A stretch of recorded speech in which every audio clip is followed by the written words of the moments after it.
you have a quorum in the building, let the record show that we call this meeting to order at exactly 3 o'clock. According to the agenda that the county administrator is taking from me, it's mine. Thank you. We will start off with the pledge and the prayer. Commissioner Lindley. Yes, thank you. Good afternoon, everyone. It's my pleasure today to introduce Dr.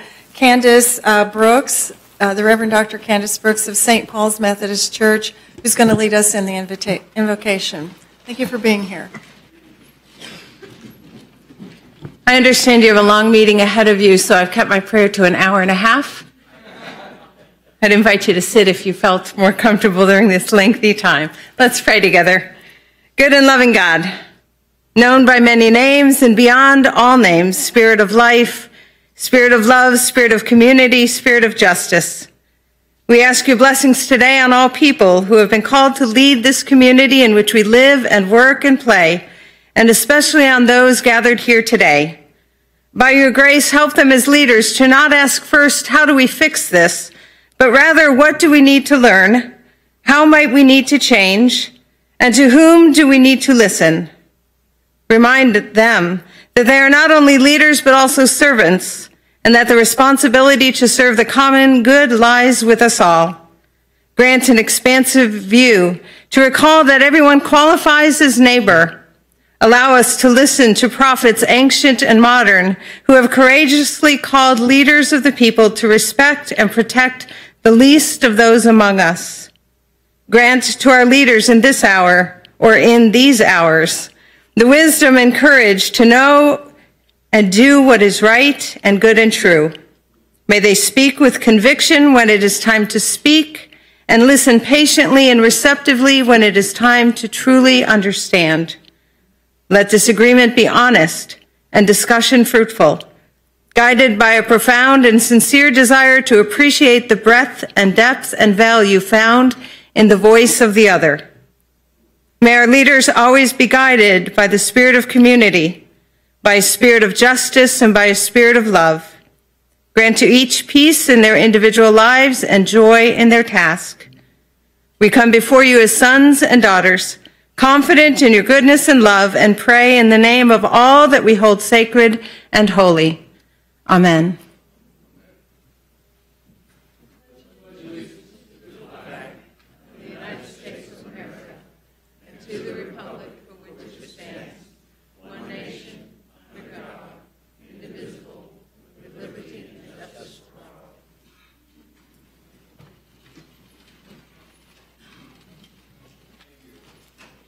We'll move on now to awards and presentations. First up, we have proclamation recognizing the U.S. Tennis Association 4-and-over mixed double 7.0 national champion. Commissioner Daly, you have the floor. Thank you, Mr. Chairman. I'd like to ask Team Sykes to come join me, please, so all of your children can see you on television live right now. Just come join me. I need Coach Sykes, and I need my sister-in-law, Sharon Daly, front and center. So one thing, commissioners, that we value about this great community that we live in is that we've got incredible parks and recreation sports. We really do. City's got a great program. County's got a great program. Very proud of what we offer. But there is a very strong competitive feature to all of these programs. And today we are celebrating a very special occasion, because for the first time in 20 years, this team that is standing behind me has brought home a national championship to the city of Tallahassee, Leon County. And for the first time in the history of the USTA, this is the first time that the 7.0 mixed doubles national championship reside here in Tallahassee. Let me take a second to read this proclamation.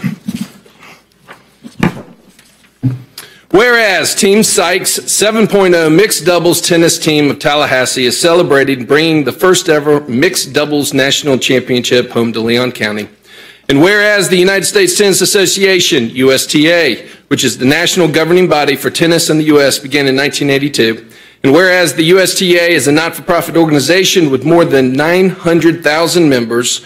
And whereas Team Sykes, go coach, Team Sykes was formed in February 2017, comprised of 16 Tallahassee tennis players based out of Forest Meadows Parks and Athletic Center.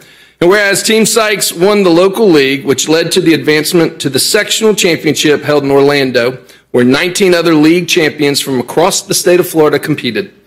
And whereas Team Sykes won the sectional championship and secured a spot to represent the state of Florida in the national tournament held in Mobile, Alabama in November 2017. And whereas Team Sykes won the national championship at the 7.0 level, the 2017 7.0 season began with 1,474 teams from the continental United States, as well as the Caribbean and Hawaii. And whereas Team Sykes' victory marks the first ever mixed USTA national championship for Tallahassee and the first USTA national championship in 20-plus years for any Tallahassee team. Now, therefore, be it resolved that the Board of County Commissioners of Leon County, Florida, that we recognize the dedication and commitment of Team Sykes 7.0 mixed doubles and hereby extend congratulations and best wishes to all the members of this team. Dated this 23rd day of January 2018, signed by the chairman, all my colleagues on the county commission, attested to by the county administrator. Coach, team, great job. All right.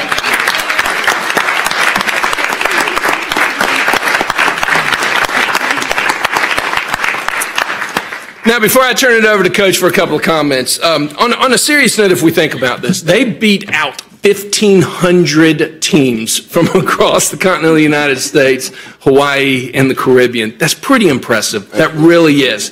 What we also have to remember is they did this on their own dime. They're coached within, from their team. They organize on their own. They practice together. It's an amazing process. And now, not only is my wife, my sister-in-law, my sister-in-law on the team, but y'all started at Forest Meadows, and my brother, her husband, our first job way back when was sweeping the clay courts at Forest Meadows, so it's kind of like awesome. Bringing it all back home. But Coach Sykes, let me present this to you. Thank you so much. And give you the microphone. Awesome. Thank you so much for having us here. This party started in November when we won, and it has continued since November. I'm quite certain it will continue to go on and on and on. So if you happen to see us in the community and you've forgotten, we'll be sure and remind you that we are national champions. I've been playing USTA for about 10 years now. Started later in life, had never played tennis before.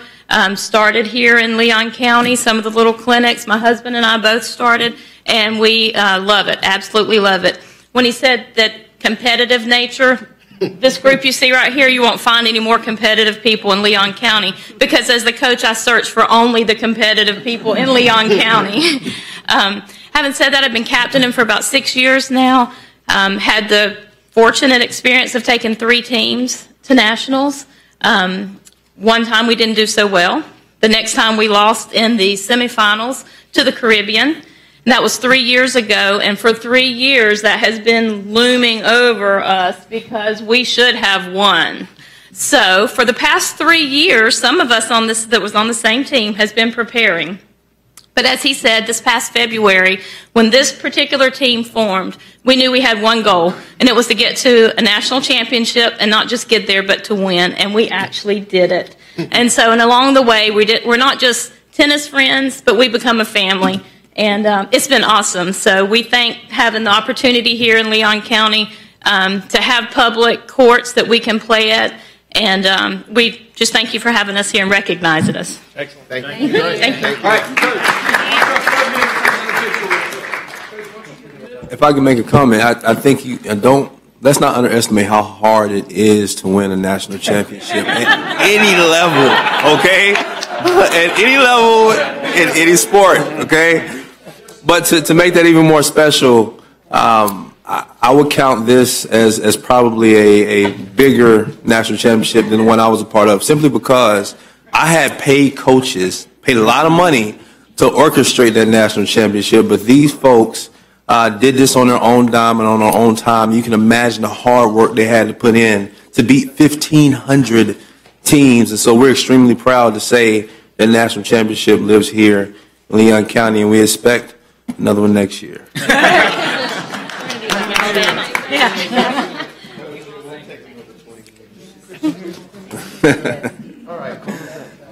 All right, so we have another proclamation now. A proclamation recognizing the National Day of Racial Healing held on January 16, 2018. Commissioner Deloge will be giving that proclamation. Commissioner, you have the floor. Thank you, Mr. Chair. I had the opportunity recently to be added to the National Civic League Board, and if for y'all that are familiar with the All-American City concept, that's the group that actually hands out that award. So my role is to try and organize an All-American County Award. So you'll hopefully be hearing more from us in the time to come. But as a group, they talk a lot about the same things we do at Village Square, which is civic engagement and civil discourse and those type of things. So to part of that, we have a proclamation, and it was actually dated a week ago, but I said I would bring it in front of y'all and have it read to deal with racial healing. And I know Village Square has done a lot with some of the recent things with the Created Equal, and I know we've got some other programs on the potential future that Village Square is going to do as well, some kind of creative things. So I'm going to read the proclamation with y'all's approval. It's, whereas we've all witnessed racial divisiveness rising in America's urban, rural, suburban, and tribal communities today that threatens the very core of this great country's unified front, and whereas just like those who came before us, it is our duty to protect the children of this country and maintain communities in which they may all be given the opportunity to succeed. And whereas we understand and recognize that there is a racial divide in our country and that we must all work earnestly to heal the wounds created by racial, ethnic, and religious bias and build an equitable and just society so that all children can thrive. And whereas children have the right to be provided every opportunity to learn, grow, and thrive in nurturing environments that don't violate their safety, dignity, and humanity. And whereas every single person has the capability to make a simple change within him or herself that can have a profound effect on an entire society.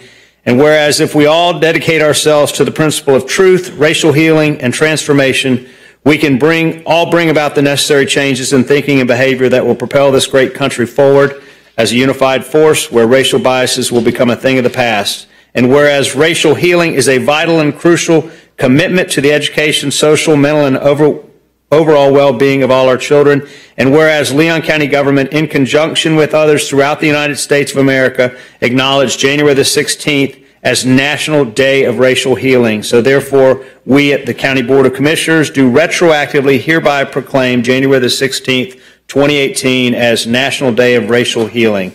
And as all the proclamations, this is signed and sealed and delivered. So thank you very much, and I look forward to bringing home America's greatest county at some point. Thank you, Commissioner. Just want to give a quick shout out to Village Square and the work they're doing in this area. But not only to Village Square, but the willingness of our constituents, our community, to come to these events and have good, honest conversation about what's going on in Leon County and where we are when it comes to race relations. And so we'll keep up that good work, and Commissioner Deloge, we appreciate that proclamation. We'll move on now to the consent agenda. Mr. Administrator, do we have any consent items pulled? We have no consent items pulled. There's no consent items pulled. Is there a motion to approve consent? Consent has been approved by, moved by Commissioner Commissioner Dozier, seconded by, whatever. Seconded by Commissioner Deloge. You guys don't mind. All those in favor of the motion on the floor indicate by saying aye. Any opposed? Motion carries without objection. We'll move on now to citizens to be heard. In this portion of citizens to be heard, there will be no comment by commissioner, but we will hear the citizen out. If the commissioner wants to bring it up at the end of the meeting, we can most definitely do that. If the citizen would like to have some kind of discussion between the commissioners on that item, that portion comes later in the agenda. But for right now, we'll just take up citizens to be heard on non-agenda items without discussion. Thank you, Mr. Chairman. Mr. Chairman, Commissioners, we have two speaker cards under citizens to be heard. The first is Reverend William Faust. Reverend Faust, name and address for the record, please, sir. Thank you. Amen. Thank you. My name is Reverend William Faust. Live 6504 North Meridian Road. I'm excited. Boy, I tell you, I picked the right time. Thank you, Chair, for setting that meeting up. It was a great meeting, and it really touched me. And I have some documents here for I may be short of one.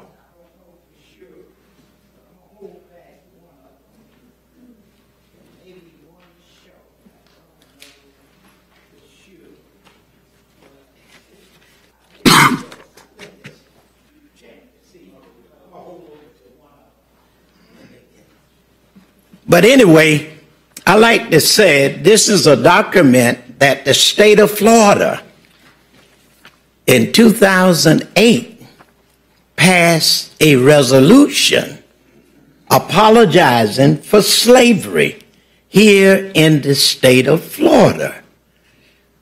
Are you all familiar with that?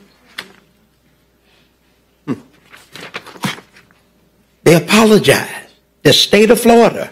And guess what? It was 5 others, Alabama, New Jersey, Virginia, and I'm trying to look and see, North Carolina, Alabama, Virginia, New Jersey. They apologized for slavery in the United States. But the state of Florida was a little different here. The state of Florida voted, the legislature voted unanimously to do this. So no one was left out. So that's a difference. But the others varies, but the majority rule. But I'm here tonight, 10 years this year have passed since 2008 when the state of Florida apologized for slavery. And I thank God for the chair, Brother Maddox. And I was there that night. And I tell you, I was so excited. And my brother, John Daly, I want to give honor to him tonight. We worked on something for 8 years.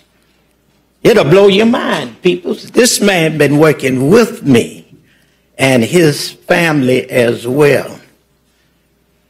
We have a historical marker for the oldest school came after the Civil War. Lincoln High School came under the Freedmen Bureau in 1868. It's amazing, isn't it?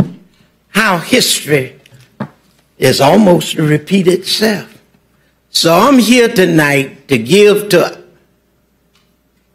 to my constituents, meaning like the Word of God, you are my brother's keeper. Charity begins at home. I've been trying to do this for the last 10 years. Brothers, it's hard. And I thought about it. Charity begins at home, Brother Jackson. So I'm here before you all. And I see you have a step to try to do. And I think we can work this out and get the ball rolling. And not only that, we have Leon County School. Governor Lawton Child signed a bill, a law in the state of Florida in 1994 to infuse African American history in all 67 counties. Amen. Just bear with me a little bit.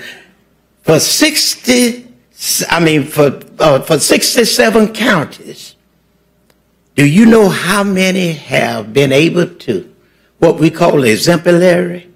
Out of 67, 9 districts. And fortunate, we was able to get Leon County involved through all the works. I'm going on 74 years old. I'm old.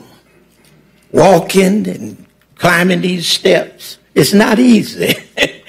But I thank God for it. But tonight, I just wanted to do this, and I'm excited, Brother Daly, about this. I tell you, God is good. And I just want to give honor to none other than the drum major for justice, Commissioner Bill Proctor. Peoples, he been working with me. He been my what? Clear voice. I may stutter, miss verbs or misspell, but God blessed me with a man to help me. And all I'm trying to do is do God's will. I get excited because love is the key thing. I'm going to sit down. I'm getting full. Love is the key. That's all I'm trying to do is love one another so we can meet the King on that day. People, let me tell you, this man is real. God is real. I'm sorry, just bear with me. He is real. And we all gonna sin. We all are sisters and brothers in Christ. Don't think we gonna just be this way or that way. I've been introduced to the Father. And I tell you, God is good. Thank you. Thank you, Reverend. I gave him a couple extra minutes, but I couldn't get in the way of that, could I? All right. Next speaker. Next speaker is Dr. Pam Hall. Good luck, Doc.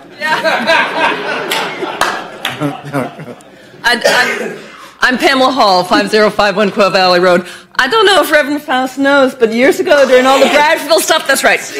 That's right. So I've had to follow him a number of times.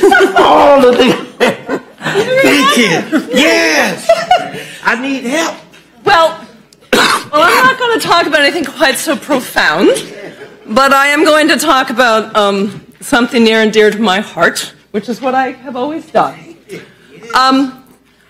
I'm going to talk about the comprehensive plan revision process. And one of the reasons I'm bringing it up now is because for medical reasons, I'm going to disappear for about a year. So I'm going to be out of your hair for a year, and then I'll come back and give you hell then. But in the meantime, run that back. Say it again. I said for medical reasons, I'm going to probably disappear for about a year. Oh, okay. But I shall be back. But what I want you guys to think about is the comp plan revision process is occurring. I think you had a meeting about it. You heard something about it today. In the next month or so, and I know I'm sort of jumping ahead of staff here, they're going to bring you goals. They're going to start talking about creating objectives. They're making progress on this, but they're at a point right now, in my opinion, which is actually very analogous to this comprehensive wastewater treatment plan. It's because what they're really at the point now is where they need an external, objective analysis of where we've been since the comp plan got written, what we have built, how well it has worked, whether the comp plan is functioning or not. I know we love to say it doesn't, but I know and you know it does work quite well in many places. We need an analysis of lessons learned. We also need an analysis of future opportunities. Based on the values that your community has expressed that are already in the comp plan and your staff is writing up, we need to know how to move forward. It's not just a simple population accommodation analysis. I've done that before. I could do that for in a week. That's not what we need. We need the lessons learned of the history of the comp plan and development, its economic costs, the economic opportunities going forward, costs of development and choices, both public and private. We need to understand how to support development through infrastructure. This wastewater plan is going to be an intimate part of that process. And we need an objective analysis. And frankly, though your staff is capable of doing this, I stand before you as a consultant of professional analysis. There is tremendous value that that outside point of view, the professionals who do these analyses over and over in other communities, bring to you. They do not decide policy. No more than this plan we're doing with wastewater is going to decide policy. They inform you of where you've been, how you got there, and what sort of implications certain policies will bring. And you need that, and your staff can produce it, but there's nothing like hiring out at this time to get something really powerful, strong, and important.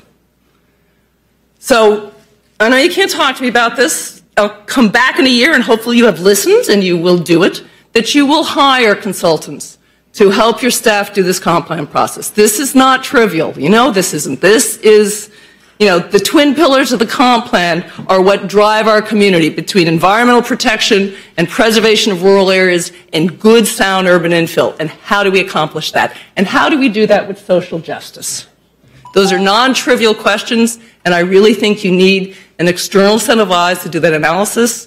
Your staff can write the RFPs, they can direct it, but let someone else dig deeply in doing the analysis and helping you make the next step in policy decisions. Okay, that's it. Thank you.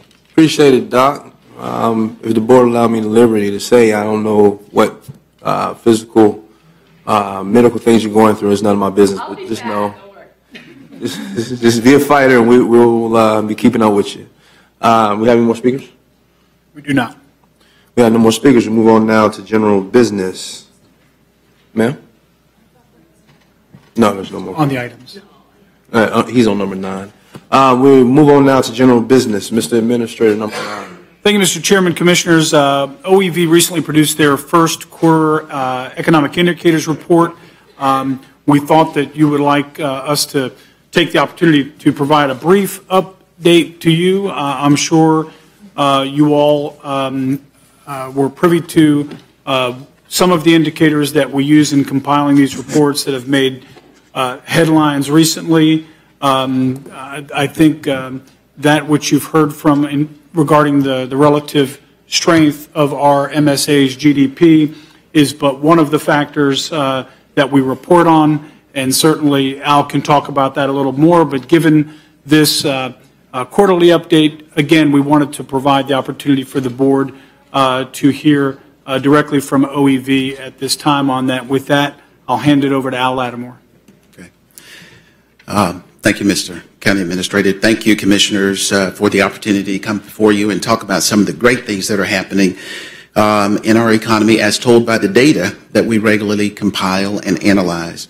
We're also going to talk to you about how we are utilizing that data to adjust and enhance our programs and how we are amplifying economic growth and expanding our communication and engagement outreach. In order to help assess the health, growth, and trends in the Tallahassee, Leon County economy, we maintain a database of 85 indicators. 12 of those we publish in our quarterly economic dashboard report. As has already been reported, but is being repeated here for emphasis, because it is such good news. In 2016, the Tallahassee MSA ranked highest among all metropolitan areas as for a percentage of growth of real GDP per capita, which was up 3.8% over the 2015 mark. The top left chart is a point of pride because it shows that in 2016 our GDP growth outpaced Florida and the United States. Commissioners, these are the kinds of economic data points and analysis that OEV provides to help inform you during your deliberations and decision making. In December, you revised your job creation goals based on the strong growth indicated by the data. Now, here's our quarterly dashboard report, which you all have a copy of. And it shows that in 2016, we had a tremendous year. The overall economy was led by private sector job growth, new construction, large commercial developments, consumer spending, and taxable sales. We can further see that the momentum of 2016 carried over to 2017, but 2017 sputtered a little bit, and in the latter months didn't do as strong as it did the first half of the year, but it will, when all the data is in the year, very strong.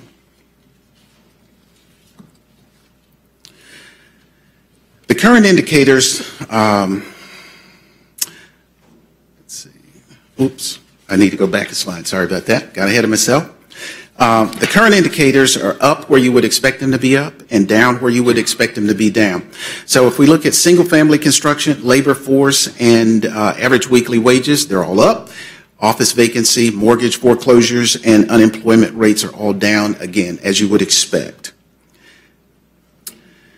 The OEV research team maintains a database of all the major developments occurring in the city and the county.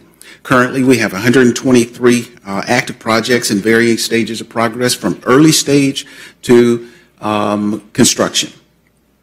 And zooming in a little bit on some of the major developments we're tracking, the standard $60 million, 254 unit multiple family housing. 40 North, $40 million, 257 unit apartments.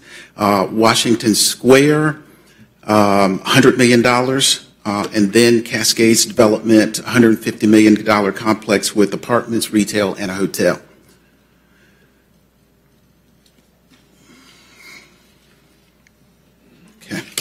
So as we look forward to growing the number of projects and economic vitality acts, let me back up. As we look forward to the future and growing the number of projects and economic vitality across the Tallahassee-Leon County, OEV will continue to focus on 4 things and focus on doing them extremely well. And I'm going to tell you how. OEV is translating esoteric data into the real economic impact it has on a community. For example, we've done an economic impact analysis on 7 projects which revealed that they will create over 7,000 construction and permanent jobs and pay $287 million in wages. We are amplifying economic growth by posting our data on our website as a resource for the entire community to help companies make more informed decisions. Using the data in conjunction with the targeted industry study and the disparity study, we will ensure that our planning for these initiatives produces strategic, relevant, and competitive programs. Through our Capital Loop program, which is our business retention program, we are meeting with existing businesses on a regular basis. Last year we had 57 business consultations. We had 4 leads, generated 4 leads, 2 recruitments, all with which produced an outcome of 313 jobs, $14 million in capital investment. How many jobs was that? 313.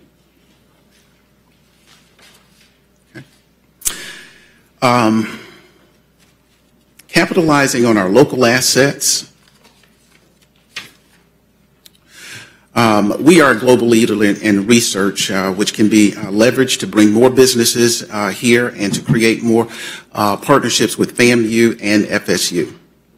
The creation of the Magnetic Task Force will allow us to track more companies whose products and research and development efforts can benefit from being closely aligned with our magnetic lab.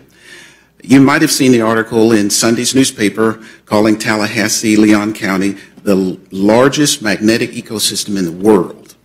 So we've got assets to capitalize on. The American Competitive Exchange Tour brought 50 international representatives from 22 countries here to Tallahassee-Leon County to see our great local assets associated with innovation and R&D, including our Mag Lab, the Advanced Aero Propulsion Lab, and the Center for Advanced Materials. The Urban Vitality Job Creation Program is an example of us promoting economic inclusion. This is a program that will stimulate job creation in the downtown area and on the south side. It is overlaid onto the Promise Zone area. It's a program that will support a living wage, and it is a program that has already been launched earlier this year, so applications are being taken. Creating opportunities for women, for minority women and small businesses. An example is that we're implementing a new policy change that was designed to maximize opportunities for qualified MWSBEs. In June, a new policy went into effect which automatically self-qualifies minorities, primes, and subs. OEV provides additional procurement opportunities for its certified minority women and small business enterprises through collaboration in other governmental and private entities. The Sheriff's Office, the Tallahassee Memorial Hospital, and FAMU. Here's the communication platforms that, here are communication platforms that we are projecting out into the community now and beyond. And some of the results that have been achieved, we've got 95,000 impressions for Facebook and 85,000 impressions for Twitter. Here's a list of initiatives that will be completed in 2018. The targeted industry study will be done in early February. The workforce development program will be presented to you at your next IE meeting, and the disparity program will be brought in for a landing in September. In conclusion, as you see, the OEV team has accomplished a lot and is working hard every day to accomplish even more. We will continue to provide you with the data you need to help position our community for more strategic and sustained economic growth. Commissioners, Mr. County Administrator, that concludes my presentation. I'll be happy to answer any questions. Thank you, sir. I think we have a speaker on the item. Mr. Administrator. Thank you, Mr. Chairman. You have one speaker on this item, Steve Stewart. Mr. Stewart, name and address for the record, please, sir. Good to see you. Good to see you. Steve Stewart, 3048 Waterford Drive in Tallahassee. I often don't get out to speak to you all. My wife has encouraged me this year to get out and be more social, so I'm here, and good to see you. One of the issues that I like to cover is the local economy, and I think one of the reasons why is because it's based in numbers, and you can get what's supposed to be unbiased numbers from different areas. And obviously statistics, if you take one number, you can sort of play with it, but if you look at the overall general trends of different numbers, you can reach conclusions that most people can agree with. One of the reasons I'm here is I'm concerned that you're not getting some of the best information or comparative information on the local economy. And so what I wanted to do is take a minute first and give you some comparative statistics that I don't find on the OEV's website. They give a lot of information about the city of Tallahassee, but as you're aware, with the crime issue that we've experienced in Leon County, it wasn't until we compared with other counties and found out that we had a problem that we were able to muster resources and address that issue. So what I've handed out to you, and I'll run through this quickly. I guess the first handout starts with the MSA taxable sales, and it's stapled, and there's three categories there, or three sheets on that staple. Again, real quick, this is a list of the 22 MSAs. It shows the growth rate in 2016 of consumer spending. As you see there, Tallahassee was at 3.89%, and that was ranked 19th in the state in 2016. At the bottom, excuse the handwriting, what I did is wrote in the 2016 number and the annual for 2017. You can see that we're down from 2016. It's 1.25%, but we're still ranked 19th in the state when you compare it to the MSAs.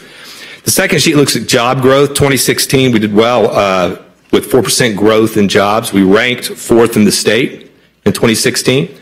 If you see at the bottom again in the handwriting, you see that 2017 we've fallen off pretty significantly. The job growth is 1.5%, and now we're ranked 19th in the state.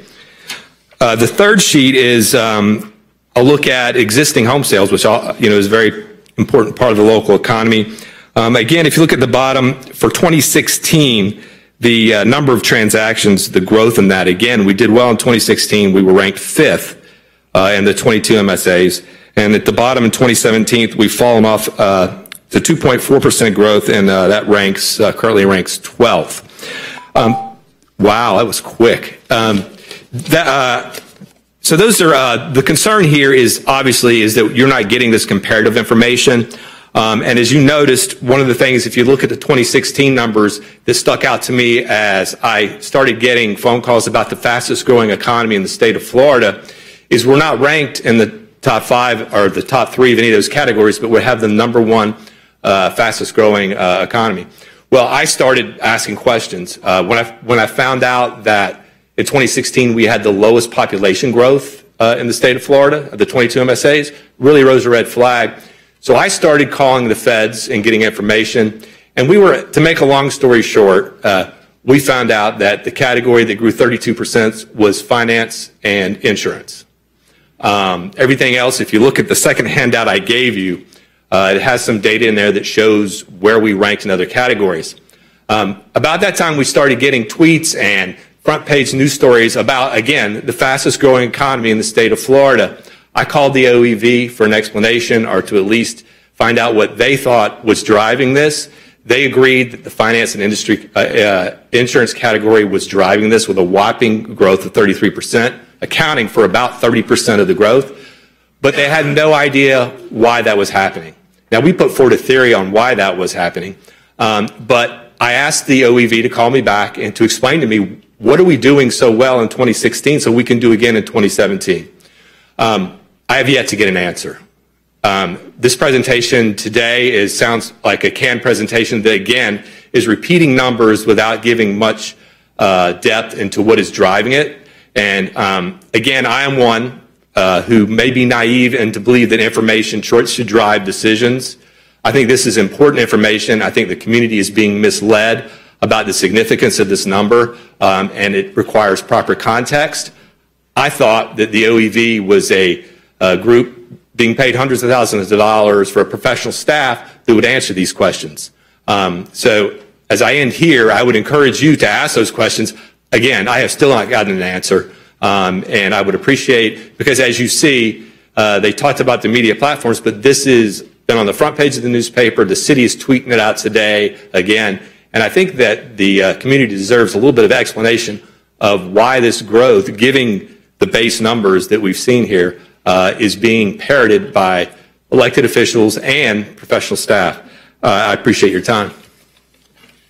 Thank you, sir. Just real quick, someone from OEV or Mr. Pingree, I would like for you to speak specifically to the data set that you've collected versus what Mr. Stewart has. I noticed that his data set takes into consideration the MSA, which also includes Gaston, Wakulla, and I think Franklin, was it? Jefferson.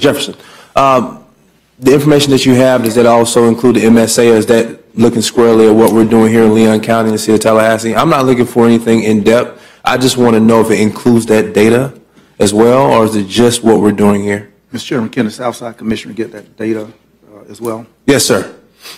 Well, I've not seen what Mr. Stewart distributed to you. Yes. But I have seen the work that we do. I have seen the data where we compile it, and I understand very well the imperative nature of being an honest broker with the data that we present. And I unequivocally, on behalf of this body, the other body that we serve, stand by what we present, that it is fairly presented and accurately reflects, good or bad, what is occurring in the economy, unequivocally. We are rare, and I would say industry leaders, quite honestly, at the local level in terms of the data that we compile, the dashboards that we present, and the people that we collaborate with, including the federal government, the BEA, the state, local experts, etc., could not be more of a transparent or open office in that regard. Have not heard from Mr. Stewart, acknowledge his strong statements, welcome the communication with him, and the ability to look at whatever he presented to you tonight and to respond very specifically to it. But I will say again, we are proud of the opportunity to serve and the opportunity to collate that data and to present it to the community in routine, normalized fashion. Thank you, sir. I think the point I want to make here for the public at home as well as to Mr. Stewart is that any data that we put out, we're willing to back up. And I would suggest OAV answer Mr. Stewart's questions in the fastest fashion as we possibly can, because I don't want it being thought that we are cooking our books or cooking our numbers or we're making up stuff, things that aren't real when it comes to what OEV is doing. And here we are in the city of Tallahassee and who we are here in the city of Tallahassee and Leon County. And so with that being said, I think Ben, OEV, if you would, maybe pass on that data, have some kind of dialogue with Mr. Stewart to make sure that he understands that where we get our numbers from and how exactly we go about getting these great ratings that we've been getting over the years here in Leon County. I'm very proud of what we do. I'm very proud of what OEV does. But I want to make sure everybody knows that they aren't making up these numbers. This is who we are, and this is what we do. I have Commissioner Deloge, Commissioner Proctor, Commissioner Dozier, and Q. Commissioner Deloge, you have the floor. Thank you, Mr. Chair. On a dueling date, I'm not going to get in the middle of that, but on a high note relative to OEV, everybody knows we took a shot at the Amazon proposal. There were hundreds, if not thousands, of people out there that tried this. It was not by any stretch a small effort, and my understanding is Christina Paredes in the OEV office put the proposal together in short order, and although we did not make the final 20, the only Florida area that did with South Florida, Palm Beach, Miami, Fort Lauderdale collectively have a proposal on the table.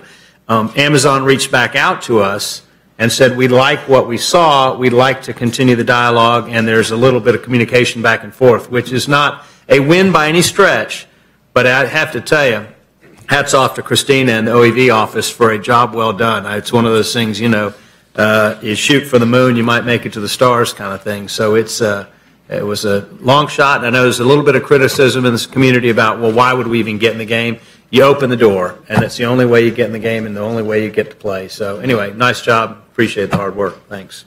Thank you, sir. Commissioner Broughton. Thank you, Mr. Chairman. I tend to differ from your assessment, Mr. Chairman. Yes, sir. In that just a few years ago, this county commission paid a body to more or less monitor what was occurring in our local economy. And we found that the jobs which they suggested were valid jobs created. It proved that the data was not really real, fake news. So we, you know, are not necessarily immune to data, not saying that the data that's been presented from OEV falls in that category, but we do have precedents where we have paid for poor data results. I think the county administrator could enlighten us even more on that history. It's clear that to be a credible economic forecaster or an analyst to provide that kind of analysis, generally economic forecasting and so forth relies on having history. And I think that what I heard Mr. Stewart speaking to was methodology. And when you're a credible, respected economic forecaster and such, you are relying upon an accepted methodology that has stood the test of time. Our OEV office is an infant. I think this might be their first whole year of gathering data. So certainly in their infancy, I would not think that they're just totally credible just yet. It's going to take a few runs before we can, before I will just lean wholeheartedly upon what they're stating. I note that some of the areas in which we were said to be doing well, jobs went up 1.5. I don't think that that's true in my district. And I just need to say for the glorious picture painted here that it's still not true. It indicated that housing prices, the median now, is rose to $199,000 and $900. I'm going to go ahead and put the other $100 in myself and say a house costs $200,000 around here. Now, that may be glowing news to some, but in my district, it places the cost of housing out of reach. I wish we could slow down the house costs because, likewise, there's not a correlating income increase for the citizens of our community. The costs are going up. If you cite that as good, I don't, because we don't have the correlating raises across the board for our citizens. This is warped. I'm not pleased with this. I think that when we look at the number of, I really don't know if our OEV is a facilitator of growth. Are they the monitors of growth? Are they the cheerleaders of growth? Do they simply herald what others are doing? And I'm not sure if they're taking a bow for new construction. I mean, are they saying that they had something to do with people getting a loan and introducing them to the bank and building the house and finding a builder? Some of this data for which they get in front of, I don't know when they're taking credit or if they're merely reporting on a sterile, objective basis to say this is what is happening in the market. Certainly, I'm glad to know that the disparity study will be coming in, Mr. Latimer indicated, in September. There's been foot dragging with regard to this disparity study that we put on the street more than a year ago. Totally disappointed with what has been occurring so far. And then it was my thinking that the OEV largely finds its place in our community, frankly, out of the ideal to have a monitor of the 95 million soft dollars the soft money that was a part of the blueprint, the 12% rather, that we had set aside on the $800-some million, of which voters approved for projects. And then we had that soft money for this, that, and stuff that's not well defined, but the legislature gave us room to put it out there. And so our OEV comes to fruition and has gained the presence because they were to be that credible source that gave some kind of structure and protocol to our distribution of the $95 million that's built into the $800 million in the blueprint. I'm not clear with OEV, mission, function. We've totally lost, in my perspective. I like to know, in fact, I got a call today from a newspaper, ask what is the minority business performance. I don't know almost where to go to get that. How much money has gone to our MBEs? Do we track that? I mean, I'm asking by way of this presentation now for complete analysis of the last couple of years of where we are with MBE, youth inclusion, and are we monitoring that from this office? One of the construction contracts that we have to approve in a later item presents MBE, blah, blah, and I don't know if it's the OEV that does that, if it's the county's MBE person.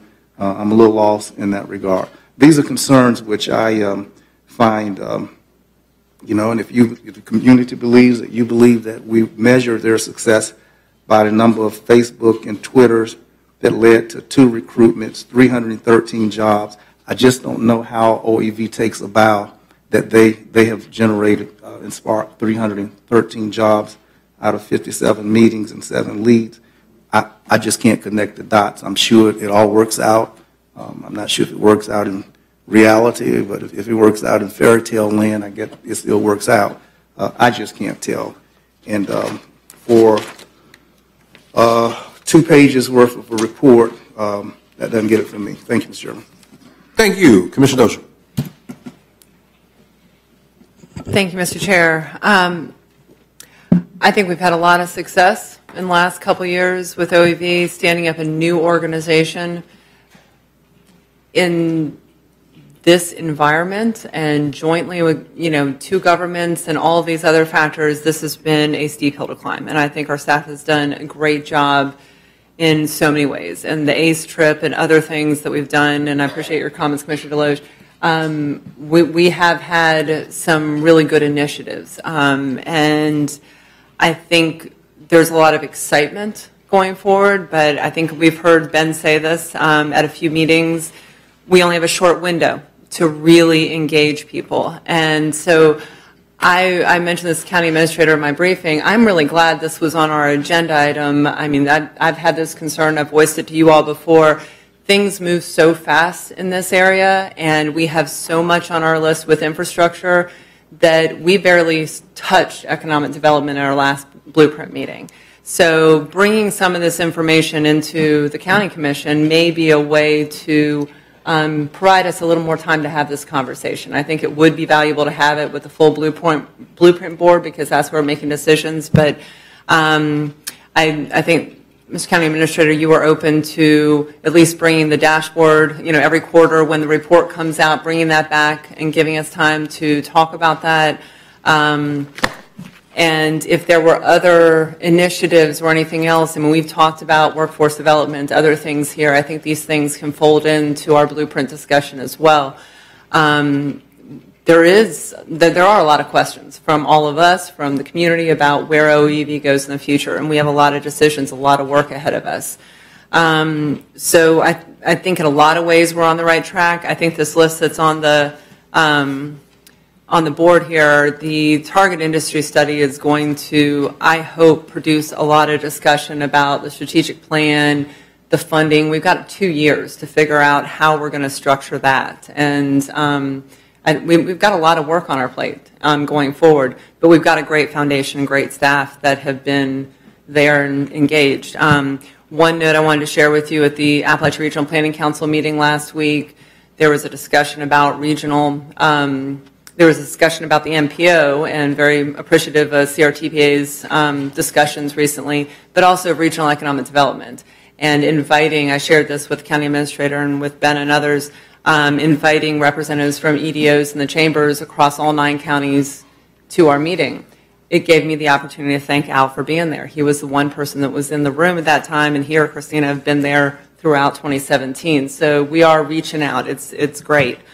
Having said that, I do want to say that in these numbers, anytime numbers come in, they're complicated. There's a lot of different factors, right? I think there's always something with shared success.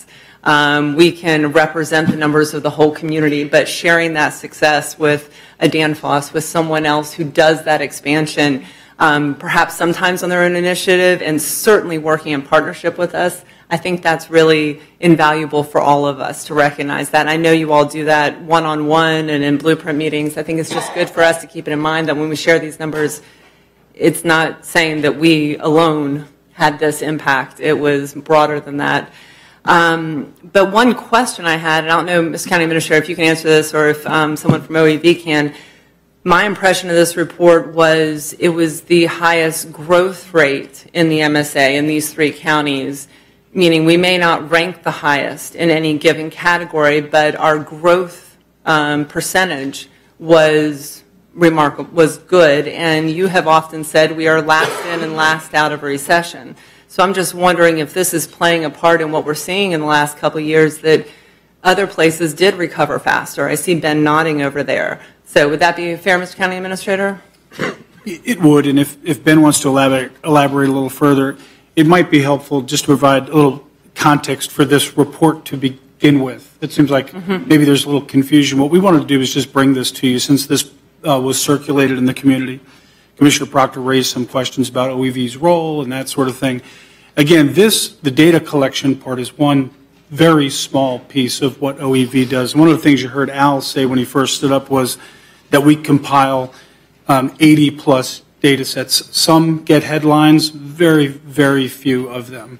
Most do not. But the reason it's important to us is because programmatically it helps us develop policies and programs using this as a basis of information as we aggregate this data over many different data sets. So, and again, and you regularly get these reports, and you may not have as much time as you like at Blueprint, but what we wanted to do, since this report was distributed to all of our economic development partners, is just to provide the opportunity to get before the board, given that, again, this was the first quarter report, and that there was some attention being paid to it, to give you the opportunity to ask any questions that you might have and that sort of thing. Obviously, you'll be seeing this and much, much more.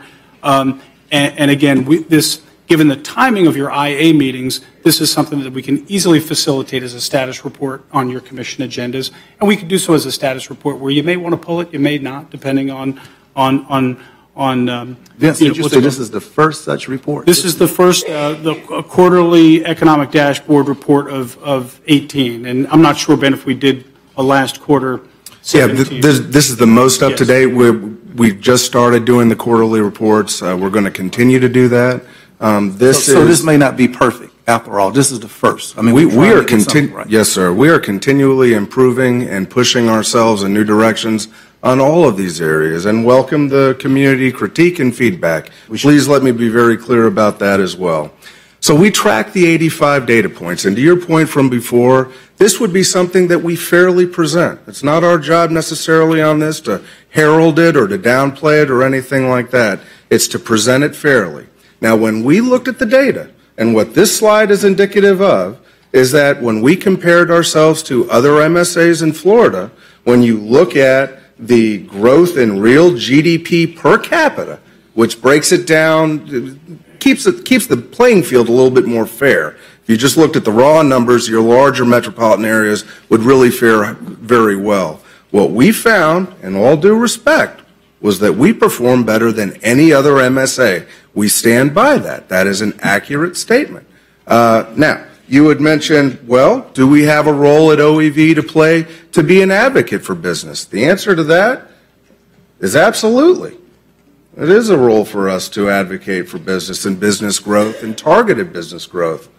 this slide that you mentioned, Commissioner, this is absolutely indicative of where we have utilized that data. We have created, you have created, as we bring forward to you, new programs and services, and we have worked projects that, but for OEV's existence and your support, that 313 jobs, that 14 million in capital investment may not have occurred. This is something that we absolutely do own in terms of this is where the meat of our work matters. And then, of course, and the county administrator spoke to it, we're going to land the targeted industry study when we know, now we know that research and development, magnetic task force, that's going to be one. But that will then enable us to inform how we market our business community. And we're very pleased with the Amazon experience. We're pleased that the silos that have broken down, you saw a collegiality of the various entities that drive our economy pulling together for a shared mission. And we wanted to learn from that experience, and we want to market our business community and future projects even better. And that is something that we'll absolutely focus on in 2018. Ben, if I may. So thank you for addressing Commissioner Proctor's questions too. My specific question, was this was based on percentage growth in that comparison. So to Mr. Stewart's point, we may rank different in different categories. Absolutely. I'm not negating. Yes. And we need a baseline in some of these numbers to see where they go in the future to guide our policy development. Is that correct? I think that's fair. Okay. Yes, ma'am. And that there's a lot more in the policy discussion as we see the targeted sector reports and all of that stuff as we move through the next year and more. Absolutely. Okay, thank you very much for that. The last comment then, Mr. Chair, I had was that I hope we do have a more robust discussion about the Amazon bid and all these other factors. We have some time carved out at Blueprint in the future or here at our commission meeting. But one thing, just since people are digging into this report more, just to clarify this, we heard a robust workshop on the crime stats, right? And every single law enforcement entity said, including the FBI, do not use that report for public policy. We recognize there's a whole host of other factors and other things like that. I have not heard those same concerns about this particular report, but I think we are all aware that there's a lot of other factors. And Commissioner Proctor, you raised a good point that if housing prices are going up, that reinforces our need to talk about affordable housing. That reinforces Pam's point about the comp plan and how our future growth and preparing for that so we don't price people out of our community and out of our different neighborhoods. So all these things are working together, and I think our comp plan workshop, it dovetails nicely with this. So forgive me for taking another second there, but I wanted to drill down into that percentage growth because I think that's a really key factor here. Thank you, Mr. Chair. Commissioner Daly. Thank you, Mr. Chairman. Mr. Chairman, I certainly do appreciate the fine presentation tonight, and I'd like to make a motion for the staff recommendation to accept the report. Staff recommendation been moved by Commissioner Daly. Is there a second? Seconded by Commissioner Deloge. Commissioner Proctor, you have the floor. Thank you, Mr. Chairman. Ben, thank you very much.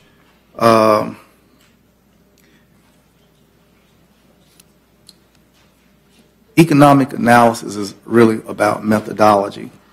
I think that intellectual honesty in economics has much to do with what Commissioner Dozier cited, and that is actually stating a baseline of growth. And we say that we had a 3.8% MSA growth in our area, a 3 points or even a 10-point growth in that MSA, total MSA, would not outpace what a 1 point or a 0.50 growth would be in, say, something like Metro Miami-Dade area or Tampa. So when those people move the needle a point, that's mega billions of dollars. We generate a few thousands, and then we say that we're outperforming percentage, but in volume and quantity of dollars, it ain't so. So I think that we have to, and I know that you're merely citing what they did, but Dozier's point is the one that we need to look at. What are the baselines? This is our first effort. Salutes to you guys for this being the first effort. And like I've said, economic analysis, picture taking is a process that you gain credibility over time in doing it accurately. And I don't think that the first time out will be perfect in this arena. However, I do salute the effort that's been brought forward, and I want to reiterate that the growth that has occurred has not occurred in urban core, in Central City, in District 1, in District 2. This is not happening. So to the extent that there is a celebration of growth, it ain't occurred all over the community. And to the extent that what we're seeking is economic integration, that ain't been captured here. And I think that in asking about a study for the disparity study, an element is to view and to look at that Harvard study, which has cited, and there's been no refutation or rebuttal, that ours is the most economically segregated community in America. So if we're growing fast, it means that white people are doing a great job, I think, mostly. Others are not, okay? So all of this growth, I ain't happy if I ain't getting none, okay? Putting more food on your plate, and I ain't getting none on mine, so I don't want to celebrate that. We have to look at standards that are inclusionary and that are citing that growth. And in this disparity study, I'm fully expecting and anticipating that we have got to articulate a programmatic effort to desegregate the nation's #1 economically segregated community. That conversation is not occurring. Our heads are buried collectively in the sand. Something should be done about that, Mr. Chairman. You're the chairman of our government. I'm a member here of our local government, and we ain't touching that. So just all growth is not necessarily at my home or yours. Thank you, Mr. Chairman. Thank you. I have a motion on the floor by Commissioner Daly, seconded by Commissioner Loge. I would like to thank Mr. Stewart for pushing a little bit, because these type of conversations happen when you push, and I think it makes for a better process. And so, with that being said, all those in favor of the motion on the floor indicate by saying aye. Any opposed? Motion carries without objection. We'll move on now to item number 10, Mr. Administrator. Thank you, Mr. Chairman, Commissioners. This item seeks your approval and ratification of board actions taken at your annual retreat. Of course, upon your approval, these actions will be updated in our strategic plan, which guides and aligns all the strategic efforts throughout the organization to achieve our rather ambitious goals that we have set for ourselves and for the community. And with that, I have no speaker cards on this item. Is there a motion for staff recommendation? Second. Staff recommendation has been moved by Commissioner Dozier, seconded by Commissioner Deloge. All those in favor of the motion on the floor indicate by saying aye. Any opposed? Motion carries without objection. Item number 11, Mr. Administrator. Thank you, Mr. Chairman. Commissioners, this item seeks board authorization to issue an RFP for consultant services to complete the comprehensive wastewater treatment facilities plan funded by the Blueprint Sales Tax Extension. You'll recall back on December 12th, we brought an item to you on the RFP, which reflected a great deal of public input that we actively sought in the development of the RFP, and much of which was ultimately included in the scope of services. At that time, however, citizens brought additional recommendations forward and suggestions, and the board directed that we conduct another meeting to collect and consider any other recommendations prior to finalizing the RFP. We've done that. We have an item before you tonight which, again, reflects the follow-up meeting that staff has conducted.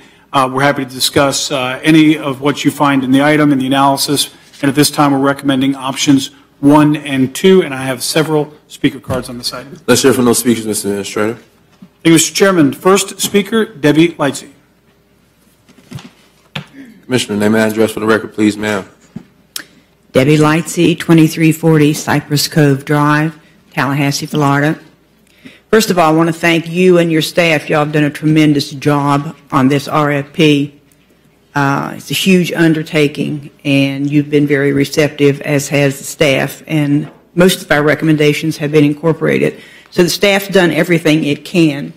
You, of course, got an additional email from this week about the one step that only this board can authorize, and that is what areas are going to be included in the plan. And I made what I promised is my last pitch on putting the Woodville project in here. I do that because we've been supporting this for a very, very long time. But we got new information last week from the BMAP study, which is coming in for a landing. We're going to have the final very soon. We now understand the scope of the problem and the way it's going to be treated by DEP. We've got a big nitrate problem from septic tanks. You only get credit for a nitrate reduction when you actually hook up an existing septic tank in the spring shed. It's going to take more than removing all the tanks in the primary focus areas. The problem's bigger than that. Thought maybe that would do it. It won't. We're going to have to go outside the primary focus areas, which means that every dollar this community spends has really got to count. For every dollar you spend mitigating this, you need to be able to count the tanks that are coming out of the ground, the standard tanks. The Woodville project is a long way south of town. It's going to take $26 million to construct the sewer. That's the big pipe. But you don't get credit for any of that until the actual units come out of the ground, and we don't have an agreement yet on requiring hookup. There are other projects closer in town, inside Capitol Circle, that are abutted right now by city sewer that you could get to immediately, get those tanks out of the ground and get credit. So you've got a long phased project here. None of the state matching grants have been drawn down yet, not a dollar on this Woodville project. And only last week your staff issued the RFP. So the private sector really hasn't spent, I don't believe, any appreciable time responding to that RFP for phase one. So there's still time to think this through again based on all the new information we've got and all the new technologies we've got, and include this area in the study. That way you'll have explicit, objective, professional information about whether sewer is the correct thing, whether enhanced nitrate-removing septic tanks are the best idea, or whether a cluster system, and this would be a perfect model project, is the right solution. I just want us to spend our money the smartest way based on current information. Thank you. Chairman, Thank you. Is Commissioner Lightsey alleging that Woodville is not in this study? Is that what she was saying? I don't think that's what she's alleging. Commissioner Lightsey, Commissioner Pratt had a question was if you were alleging that Woodville is not in the study. Woodville is one of the 14 target areas listed in your previous studies, and for that reason, many of those are not being included in this plan. And that's the one that was furthest along in the planning phase. So it is not being included in this plan. You're going ahead with the assumption that central sewer provided by the city of Tallahassee is the best response down there. And I don't think that you have the current information to really be confident that is the right decision. And as I say, none of the state grant money, you've got a matching 50-50 grant from the Water Management District to do this phase one engineering and permitting study. None of that money's been drawn down yet, so it's not too late to change your mind on this one's my point. Thank you, ma'am. Mr. Administrator, you got a comment on this? Mr. Chairman, on point of information as well, the Administrator would point to, and I respect the 2 decades of work that Commissioner Lightsey has provided in sewers as one of her special areas. The notion that we won't get credit unless tanks come up out of the ground, that's the criteria that's being used as to whether or not we are actually meeting the targeted mandates. Can you expound on it a little bit, that we have to extract tanks out of the ground? I've never heard, well, I can't remember having heard that before. Thank you, Mr. Chairman. Commissioner Proctor, let me back up just a little bit first, make sure we're clear. What we're saying is before we commence with the RFP, which will undertake a study to determine what wastewater treatment facilities are most appropriate throughout the county. Obviously, you've heard we've taken a lot of public feedback and consider a lot of things to include and not to include. What we said was that in areas that we've targeted for sewer, that are in the city sewer master plan and other things, 13 of which we've identified, many of which the board has had a long-standing historical support for sewer in those areas, like Woodville, that we've said that those should not be considered in the plan, that we know essentially, very high level speaking, that we've got enough background and experience on those specific projects that we don't think that they should be included in the plan. What we said upon further consideration of the citizens when you asked us to meet again was really we're okay with 9 of those areas. But 4 of them, one of which is Woodville, we would still recommend that we not include in this study because, again, we think sewer, it's important to continue to proceed with our commitments related to sewer. Now, Commissioner Lightsey brought up issues relative to our grants and whether we've spent dollars on those and other things, all very valid. But we've said, again, on those 4 areas that and the board's demonstrated enough level of commitment, whether it's state money, whether it's interlocal agreements with the city, whether it's targeted sewer master plans, the totality of all those things, that 4 fit into those areas that we think are most suitable for sewer. Now, of course, it is the board's prerogative whether you'd like to include those or not. But I think I needed to provide that bit of clarification. Well, let me ask this question, Mr. Chairman, if I might continue the question. I see Mr. Wu there looking very, very intense. Let me just say that I don't want to get double-crossed. And I don't want to get double-crossed, meaning we exclude Woodville and these other 4 areas. And then we get to the end of the game and say, well, the only way we can fund, or the state says that we can fund, is if there has been a study that preceded the distribution and allocation for monies to do blah, blah, blah. And, you know, rules change. And I'm going to need some very strong clarity that by excluding these areas that we're certain of, that we're not allowing for a new set of rules to emerge at the end of the game, which says, well, if you weren't studied, then there's just no way we could spend the money. You weren't studied. So what's our assurance as a board that we're not about to do that to these areas and sacrifice them if, in fact, there's a compelling need for study? Now, I have studies in my office. Let's be clear. I have Dr. McGlynn's study. I have thick books that have gone. We received money from Congress. We received money from our previous congressperson 2 congressmen ago for studies of Woodville, water studies, aquifer studies. We done put a whole lot, you're right, Mr. Administrator, in that. But what is the assurance that the rules won't change, that simply because I got a bunch of pages already back there in my office that we're not going to exclude us or hurt us or limit us in the future? The answer is we're going to run the central sewer to Woodville. We've committed to do that in the BMAP. We are gearing up to fund it. We've already started the design work. We've already discussed alternative funding sources to help us out with that. So the answer is the rules are not going to change. All right, I'll suffer then. Next speaker? Yes, Mr. Chairman, our next speaker is Bart Bibler. Mr. Bibler, name and address for the record, please, sir. Commissioner Daley and Commissioner Dozier, I'm imagining that you guys want to wait until discussion the speakers have spoken. Yes. Mr. Bibler, name and address for the record, please, sir. Hi, I'm Bart Bibler at 3673 Mossy Creek Lane here in Tallahassee, and I come before you today just to applaud this whole process. It's really been a joy to participate in the RFP development process with Public Works. I've never seen such a transparent process, a process where every comment has a specific response that's provided as backup in your agenda item, where every comment was carefully considered and addressed. I mean, it's spectacular. What a process to be a part of. And I'm so excited by that because, in fact, it's really the model of what needs to be done in every spring shed around the state of Florida. It's what Wakulla County needs to do as quick as they can. But yes, you've made some decisions that you intend to sewer a few places, and that's great news too. So that goes right into the BMAP as a commitment, and you'll get credit for those septic tanks that go offline.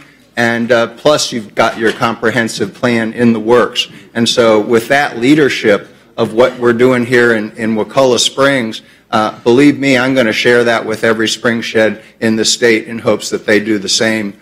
You guys have a whole RFP that can easily be handed to somebody, and believe me, we'll share that this is exactly the model we're looking for. Thank you. Thank you, sir. Next speaker. Our next speaker is Robert Dow.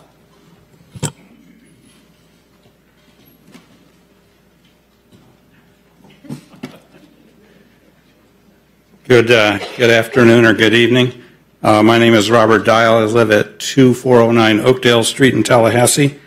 I am the vice chair of the Wakulla Springs Alliance, and as you know, I also drive riverboats on Thursdays. Come on down. I am here mainly to say thank you. This has been, I think, one of the best open and collaborative processes of approaching a very complex set of issues, and I think the work of the staff and the administration here has been exemplary, and I look forward to continuing those relationships as we move into the plan development. As you may have noticed, there's a couple of opportunities for public input partway through, which I think will serve us all very well. I sort of hesitate to talk about Woodville, but I think Debbie did make one important point. I don't believe there's any reason to suspect that anything is jeopardized by whether Woodville or the other 3 target areas are in this study or outside of this study. I know staff is a bit concerned that if they don't use the money that's been allocated to them from the state for this, the Woodville design project, that might cause a little difficulty asking for more money later. I don't share that concern, but I'm not the staff, so I have to take that from where people sit. I thought Debbie's main point was that you might get a lot more nitrogen out of the system and get more septic tanks removed more quickly by doing things other than spending the amount of money and the time it would take to build that trunk sewer down to Woodville before you can start decommissioning existing tanks. When she said take tanks out of the ground, that's sort of a literal statement. The main thing is disconnecting those septic tanks and hooking those houses up to the sewer line. So I think the main point from Debbie that I take is you might get more done more quickly without building a trunk sewer and focusing on other areas within the basin where septic systems are currently existing. What we did learn from DEP last week was that based on the current assessment, it's going to take more than taking every single septic system in the primary focus area offline to reduce the amount of nitrogen that's necessary to bring the amount of nitrogen going into the spring down to the level that FDEP thinks is going to be necessary. So thank you for listening again. Our final speaker on this item is Pam Hall. Pamela Hall, 5051 Quail Valley Road. I've been doing this for 10 years, and it's really satisfying to get to this point. And it has been a very open, transparent process, and we have a good RFP in front of us, and let's go. I think one of the things we really focused on here continually is the protection of groundwater of our lakes and Wakulla Springs. That's obviously the environmental component about this. But there's an immensely important part about development support. And this speaks to some of the things that were just discussed about whether you build big trunk lines or whether you replace septic tanks with on-site systems. Not every septic tank gets sewered. That is not a viable economic nor environmental solution here. So in terms of really supporting development, I think there's 2 things that I hope you really learn from this study. What's the cost of not providing development support inside the urban services area? How much half-acre lot development are we continuing to do on septic tanks, conventional or otherwise, whether we use good nitrogen-reducing systems? What end up producing urban sprawl inside our urban services area, using up our land designated for development because we haven't supplied the infrastructure? That's really important, and that's something you really need to think about, and you might be thinking about that as policy as you do look at the comp plan revision and as the study comes through. You're basically wasting land by telling people, well, I guess you can do a septic tank, whether it's nitrogen reducing or not. The other thing is to consider is that we constantly talk about sewer. We have public dollars for sewer. It costs $25,000 to $30,000 per household to sewer. Individuals don't see that cost directly. It gets captured in various other ways, if not directly by government writing them checks to pay for connection fees.